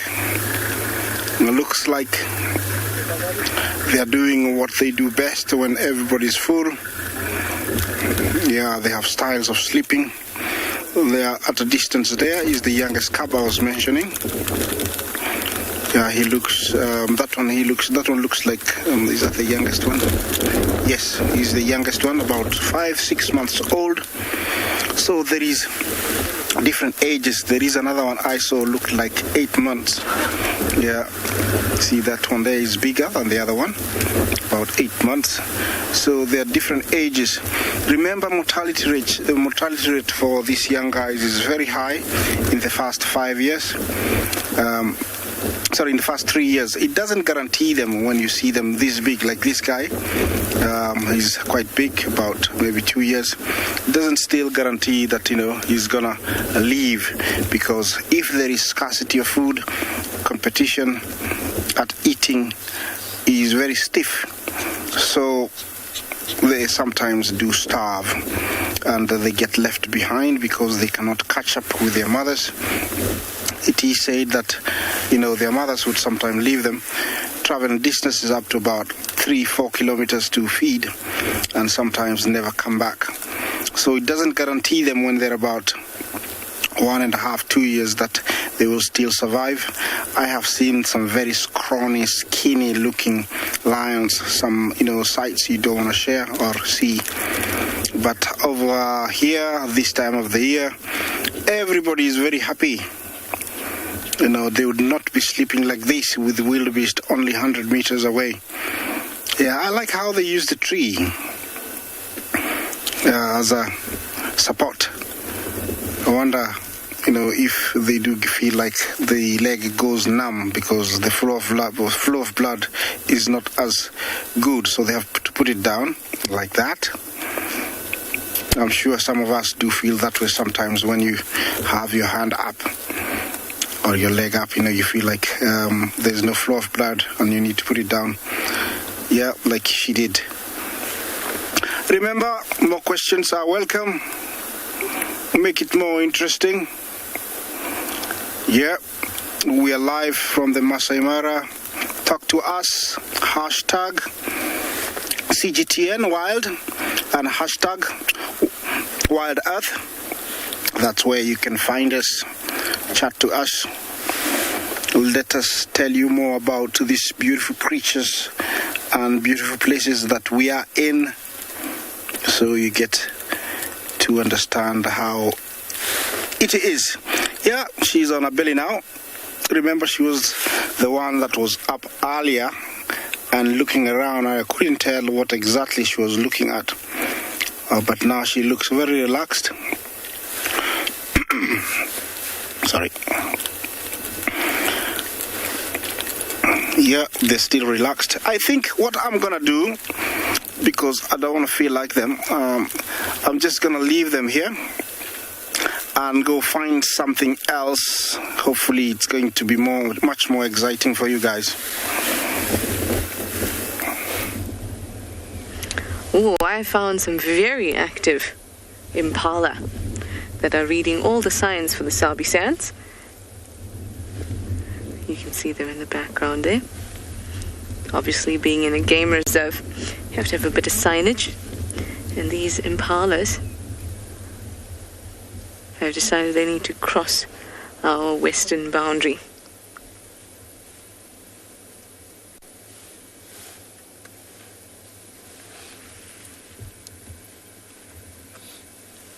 Scott, you'd like to know how fast an impala can run? An impala is pretty quick. An impala can get to a very high speed of about 80 kilometers per hour in short bursts. So they can be pretty fast.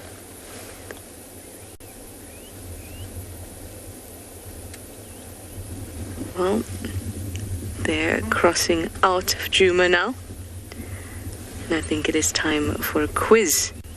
Why are the impalas crossing the road? No, that's not your quiz, everyone. I just couldn't help myself because they were crossing the road. But I did see a drongo close by that inspired me.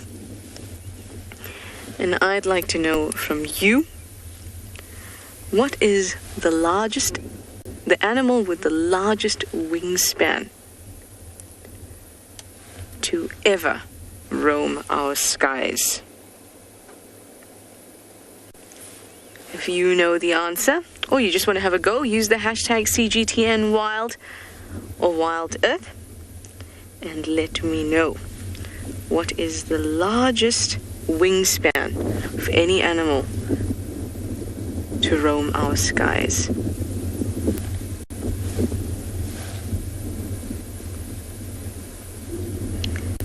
Currently, it is the wandering albatross that has a very large wingspan of all extant species. That means species that are still alive today. It has the largest wingspan.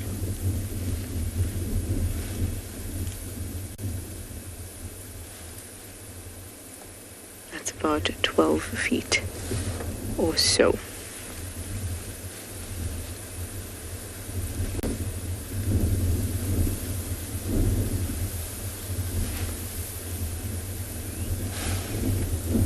My drongo hasn't come back to give you some inspiration. But most of the impala have crossed the road. And you can see they're all a little bit nervous because the wind has picked up drastically. But surely they'll find a spot of safety in the west there. And I'm going to keep on going and do some birding.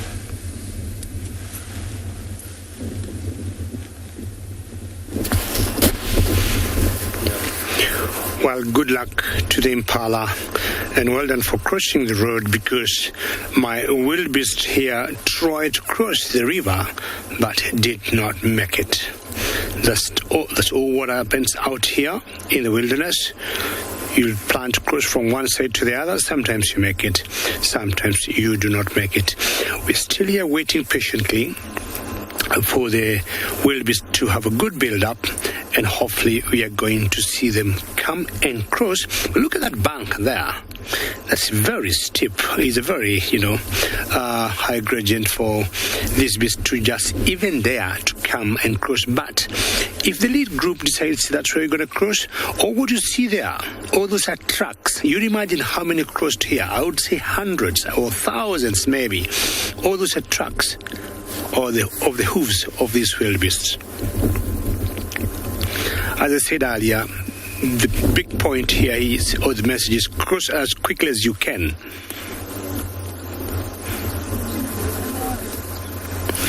Robin, you're asking what crossing point is this. There are quite a number of them on the Mara River. This one, we call it Born 2.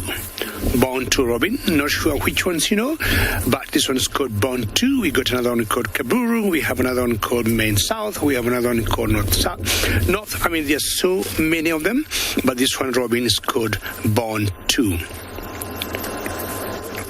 We're not very far from where the Mara River enters the main Mara and the Mara Triangle. But when you look at this site, for those of you who have not seen this before, you'll feel sorry for that one wildebeest there that is still struggling. It's not dead as yet, and I'm not sure what I could do, but what we do here in the African bush is we try not to interfere with Mother Nature. Oh, this is natural happening, and I do not want to say nature at its best, because we'll have different views, but the thing is, this is all natural. And the wildebeest are in their thousands, so do not worry. We have like hundreds of thousands of these animals, and this maybe is the only way nature can keep a check on their massive numbers. The thing is, I think the legs are trapped there in the midst of the other ones, and there's no way she can communicate with the rest of them because they're dead. Because if anything, they would have, I'm sure, given her some leeway to just rise up and leave, because she is still alive. But the other tens of them are gone. Again, for those of you who could be a bit sensitive, take it easy, because this is the cycle of life in the African bushes. And this was a crossing that was maybe now going to 3 hours earlier in the morning. And we're coming to you live from the Masai Mara of Kenya. Don't be shy to ask questions. What happened there? To send comments, you're more than welcome to do that. Hashtag CGTN World, or you can use hashtag World Earth. I'm not going anywhere. I'll patiently sit here, because from a distance I had a bit of new, and maybe the time they'll decide to come and cross, we'll have a possibility or a chance to see that.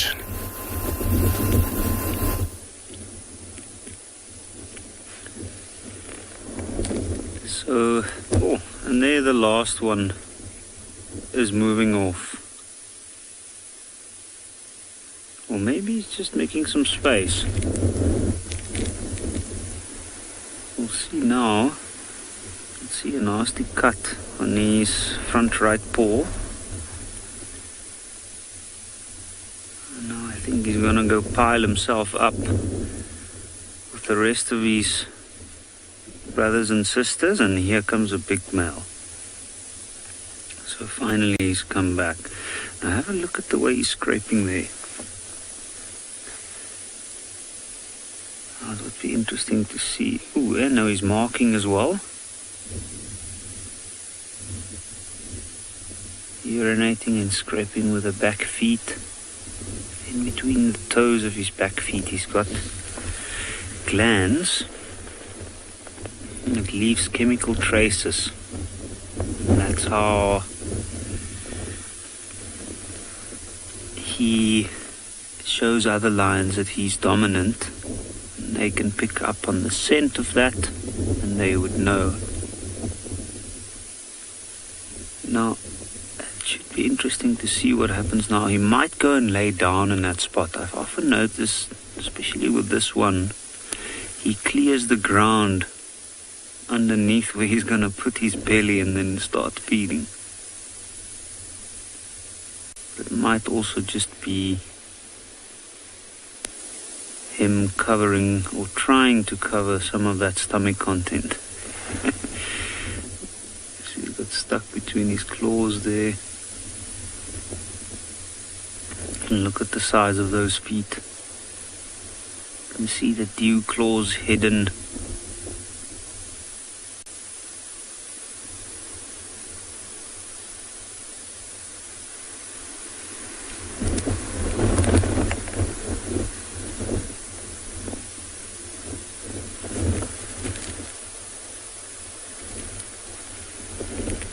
Now he's got a lot of fur around his face with that big mane, so he looks like he's a little bit more hesitant to stick his head straight in there.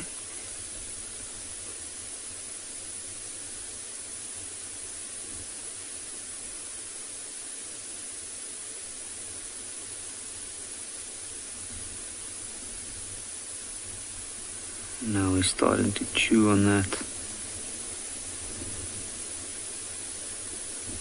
Bone sticking out there. You can see he's also positioning it on the side of his mouth, trying to chew off whatever pieces he can get off from that. Now, what's interesting about this male is he's also missing one of his canines, like the other one. They don't always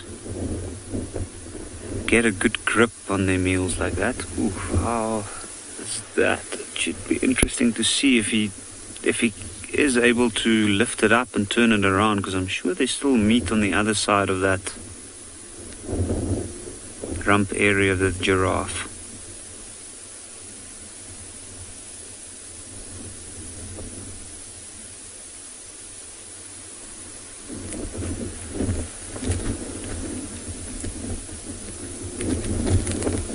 At this stage, I think he's more trying to see whatever good pieces is left. Just look at those muscles as he's pulling it. So he's using the back feet.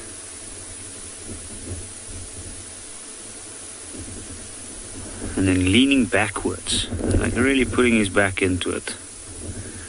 Although I think it was maybe a bit too much effort for him at that stage, and maybe because he's so full, he's rather given up for now.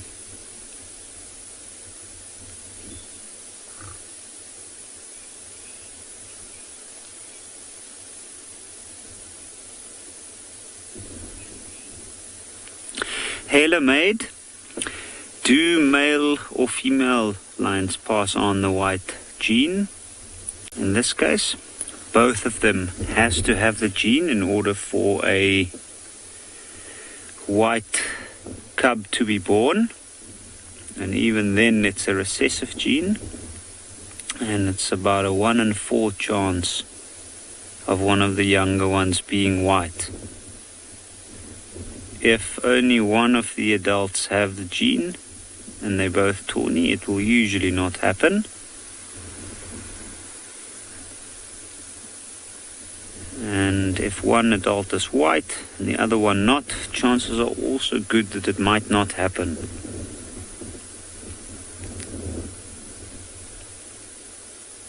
think this lion actually seems to be a little bit more practical than the others. And we've seen them all trying to get to the meat on that side, and you can see there's still a lot of very pink, looks like quite fresh meat on that side, and I think he's the first one we've seen moving around that side to try and pull the skin down towards the side where the meat actually is. All of the others are trying to access it from this side.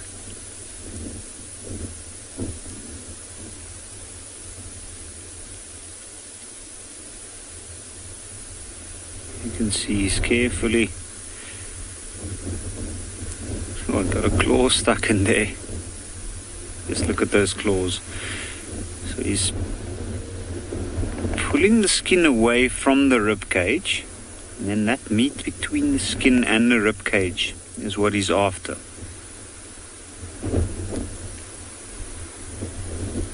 Just look at that. Normally those are the claws we don't see except when they get them out to grab something carefully.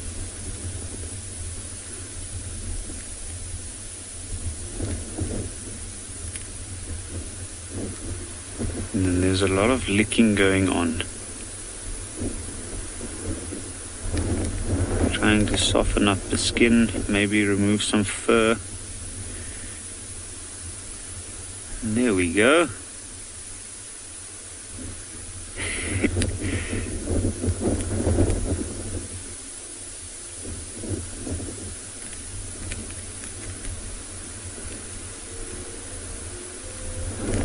Now the meat there, I can't imagine that it would be large chunks of meat, so I think that's why we're seeing him licking so much as he is at this point.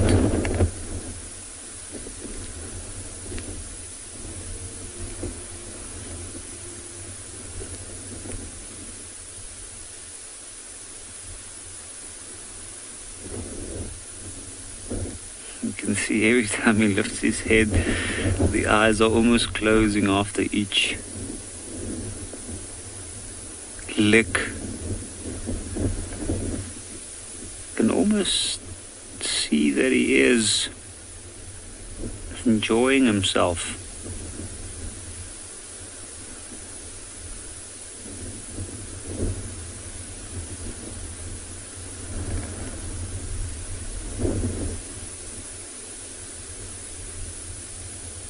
There's a lot of effort to get to what's left on this giraffe. Like the major organs, the major parts of meat have been finished, and whatever's left now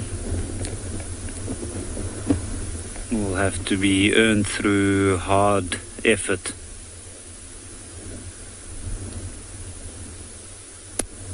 And you can see he's quite adept, and he knows very well where to get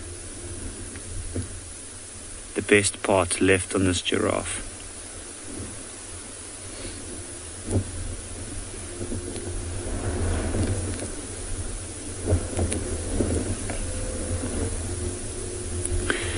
Now, for now, I think this male might continue trying to struggle to get those pieces of meat, and myself and Gerrit's going to sit here and see if he succeeds.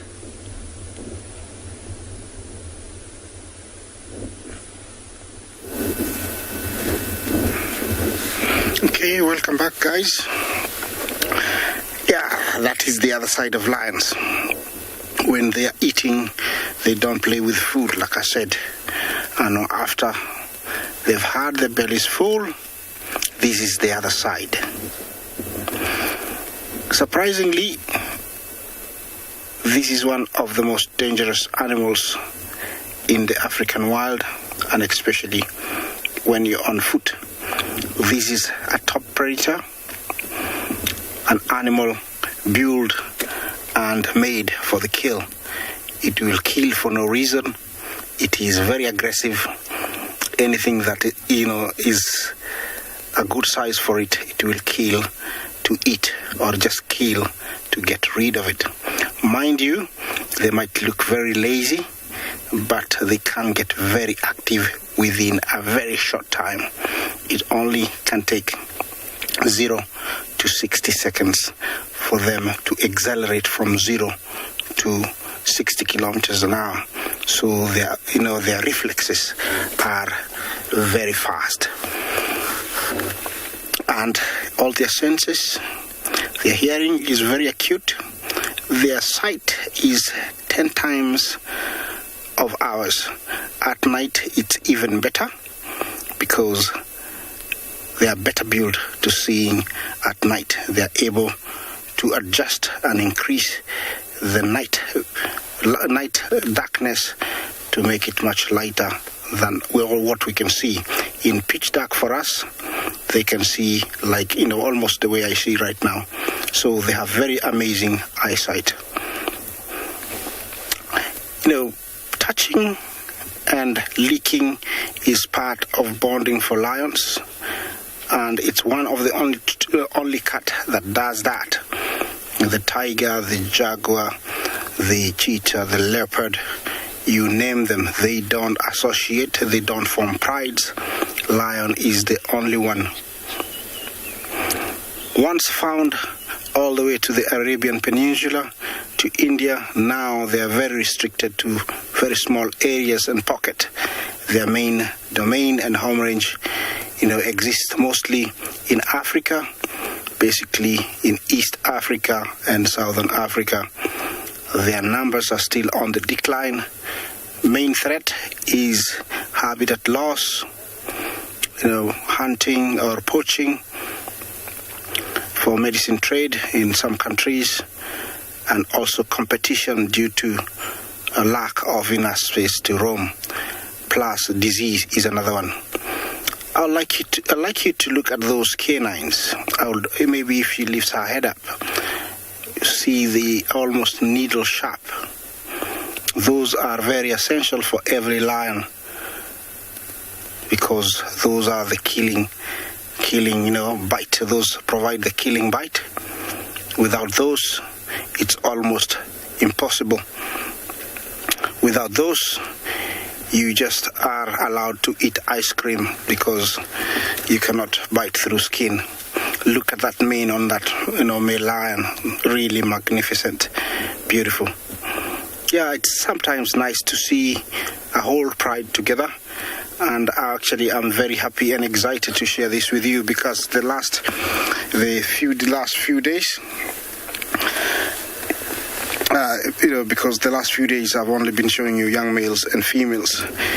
On this note, maybe let's see what originals have been up to in the last maybe 1 year, 2 years.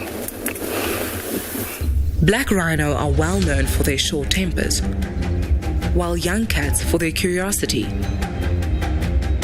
With every encounter comes an opportunity for young lions to be taught a new lesson.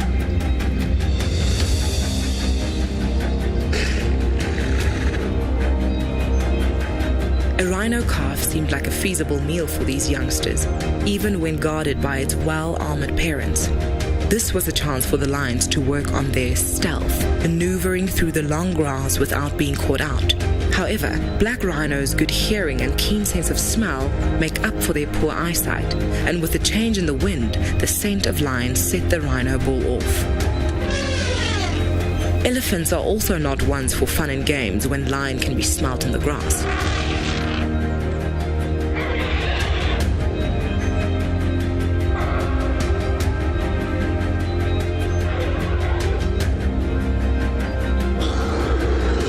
Unable to find the well-camouflaged cats, the defensive mothers redirect their annoyance at the substantially smaller but steadfast rhino bull.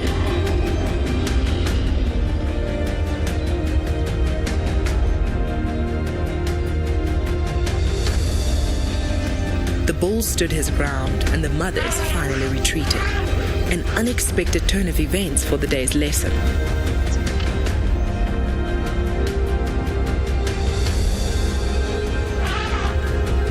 Considering the commotion, all three families continued on unscathed. The elephants annoyed, the rhino bull admired, lions hopefully just a little bit wiser.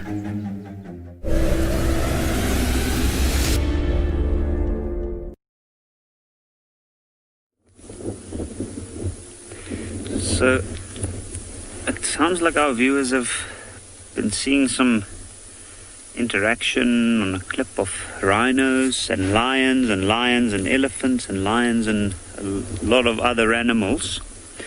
Now, besides lion and lion interaction in this particular area, which is actually happening here at the very moment, where this male lion, all of the other younger lions are wanting to come and eat, but he at the moment has taken over this carcass, and for now I think he's gonna be quite selfish.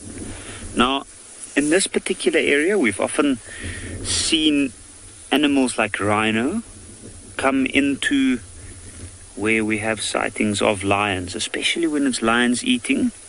And what's interesting is I've often watched rhino come, and once they pick up on the scent of the dead animal, and they usually move off.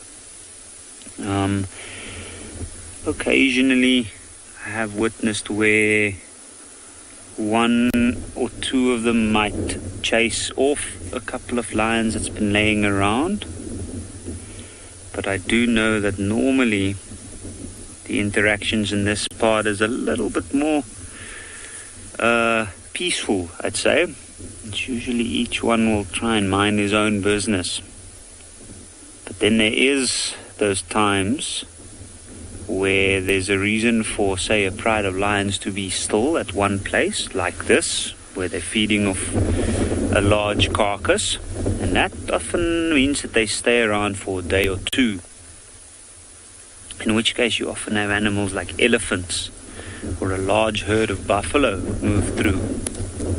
Now, even though the lions might hunt the buffalo, they do like to give them a lot of trouble and chase them all over the place before they move on.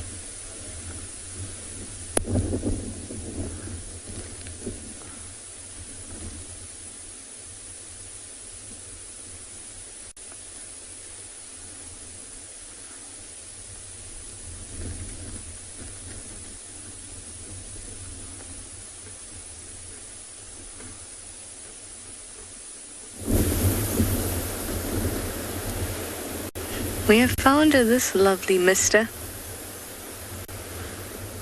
chewing away, feeding. It's none other than our giraffe. There's another younger one close by. And these two are hanging out together.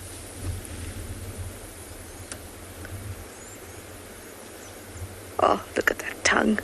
I love the giraffe's tongue. I think it's such a useful apparatus for them. You can see its hairy chin. Also a nice feature, I think. Oh, it's missing a bit of mane there. Can you see that?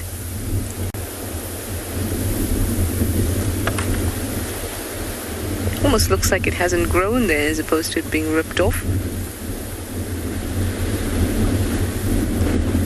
Cheeks are really full of vegetation.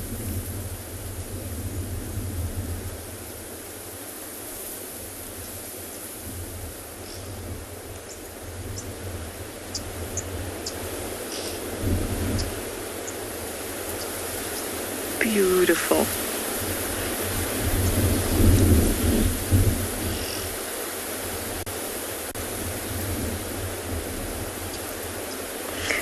Red dog. You'd like to know if giraffes tend to stay in family groups.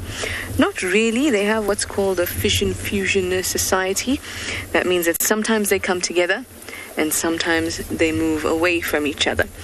Now, they may be related to the animals in the area. And of course, mothers and calves do stay together. But they don't live in family groups. Ooh, another just walked by.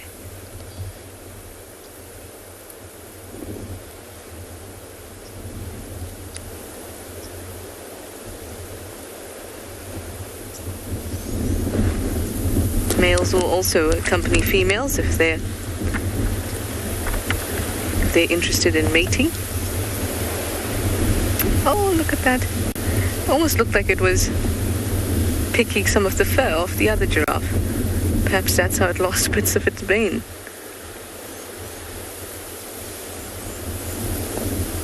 You can also see just how windy it is.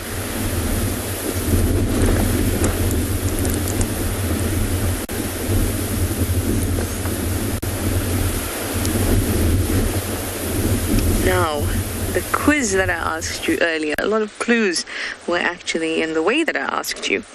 I said, what is the animal with the largest wingspan to ever roam the skies? I didn't say bird, and I used the word ever. In fact, it's quite cool that we're looking at a giraffe at the same time. Now, some of the answers that we got were stork, owl, condor,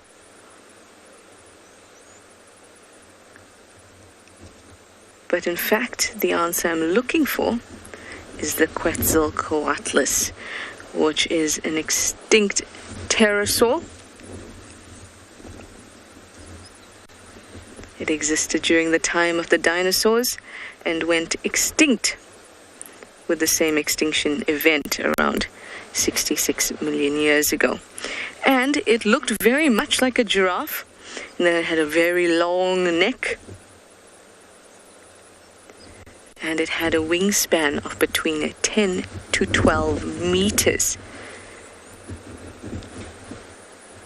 Can you imagine that? Flying through the air. That is just amazing. I would love to have seen what they look like.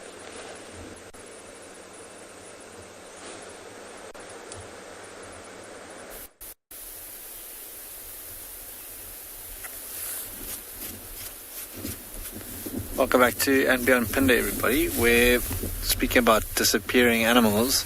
That giraffe you've just seen, I think who's about to disappear is this white rhino that you see in picture. You can just see those ears working overtime and those very pronounced saddles on its back. Very, very wary and sort of on high alert in wind like this. You can imagine their ears just working overtime with this constant bombardment of wind, and they're just not getting a break from it at all.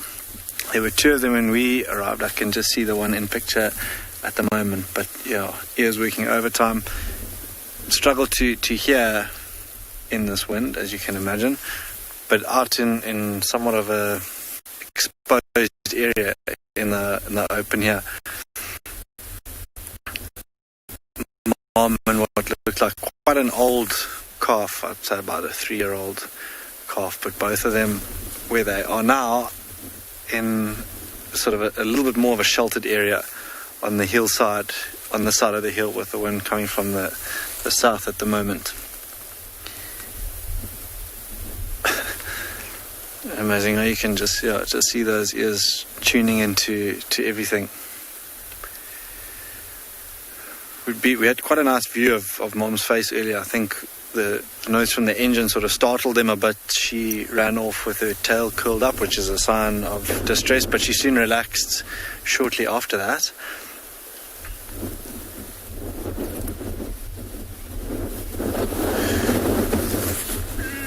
Rosie, who is 8 years old, is asking if I've ever come across an angry rhino.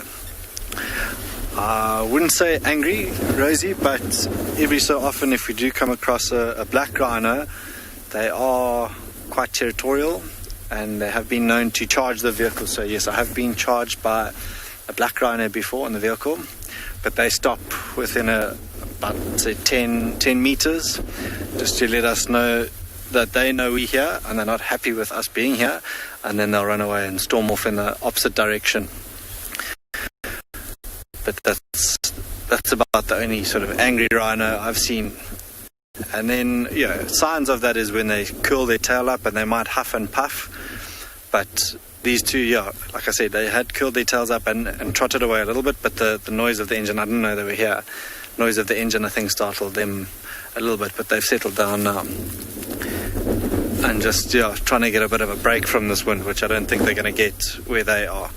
They'd have to venture maybe down into a little bit of a drainage line or a dried up riverbed, which might offer a little bit more shelter from the wind this morning, which has picked up significantly. But the sun is out and it's a little bit warmer, so they might perhaps go to a watering hole where we saw those lions close here. I know you've all seen a rhino and lion interaction today. They might head off to a watering hole, have a little bit of a drink and a mud wallow to try and cool off and get a break from the wind at some stage. A little bit of movement every now and again. I think maybe won't be able to hear me. We've got the wind blowing from them to us, so they won't. I'm not sure if you can hear this wind on the other side and that gust. You saw how that rhino now moved a little bit, sort of readjusted its position. Gust of wind just put it on edge, and you really can't hear much.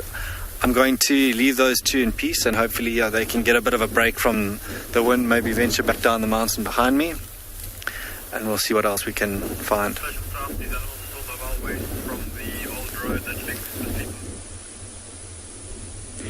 And I've seen that the action around this carcass has just picked up. Have a look to the left of that big male. There we have a tiny little head coming in on the action. And although it's that old, it's already eating meat.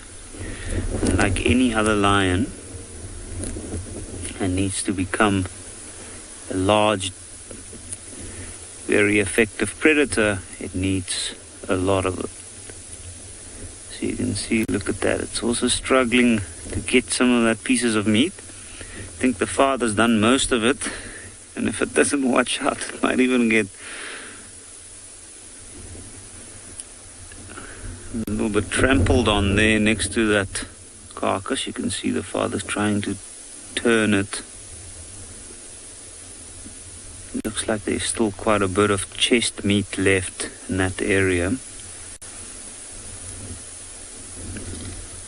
or around the shoulders actually. And that's what he's going after. So the little one you can see is right underneath the legs at the back. The carcass can be a bit of a dangerous place for a small one like this.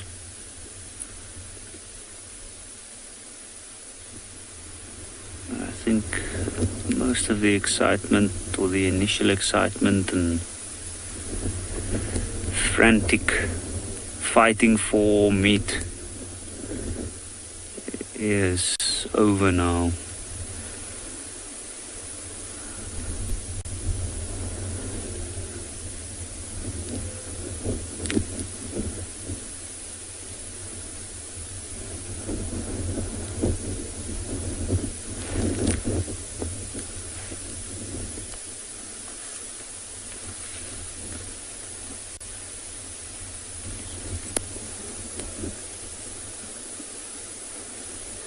So look at, there's one right in front trying to tear off small pieces of meat there with the incisors. Teeth right in the front of the mouth, which normally with the lion isn't the most effective tool for eating and chewing meat. And the father's still trying to break a piece off there and open it up. JJ, how powerful is a lion's claw? That is a very tricky question to answer. I'm not sure, and I don't even know how I would know that or how it would be measured. I guess one can have a look at the amount of weight it can carry or the amount of weight it can pull. And for that, I don't know. I'm going to have to have a look and research it a bit, see if I can find a clear answer to that, and then I'll have to get back to you. Have a look at that one young male lion there at the back. You can see it's laying on its flank, and its eyes quite large. The ears are pulled back. I think it's because he's being a little bit submissive to the big male. He knows that this is the time when he can easily get in a lot of trouble for just trying to eat. You can see the little one's a little bit confused, and I can hear the big male snarling as this young white one is approaching. You can see even him, he's slowly approaching, his head's down.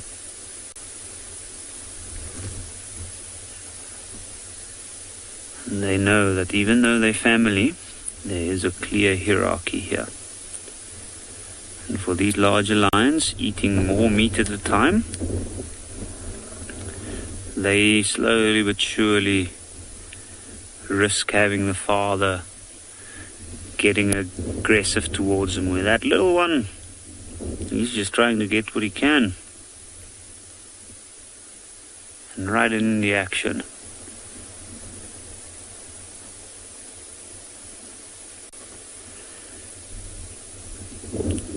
What an amazing morning this has been. They had 2 giraffe carcasses.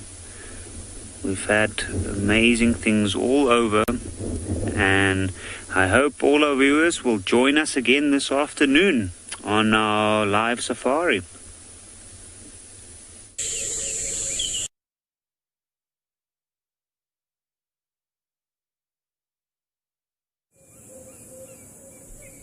This program features live coverage of an African safari and may include animal kills and carcasses. Viewer discretion is advised. Good afternoon, everyone. It's great to have you here. We're sitting with a herd of elephants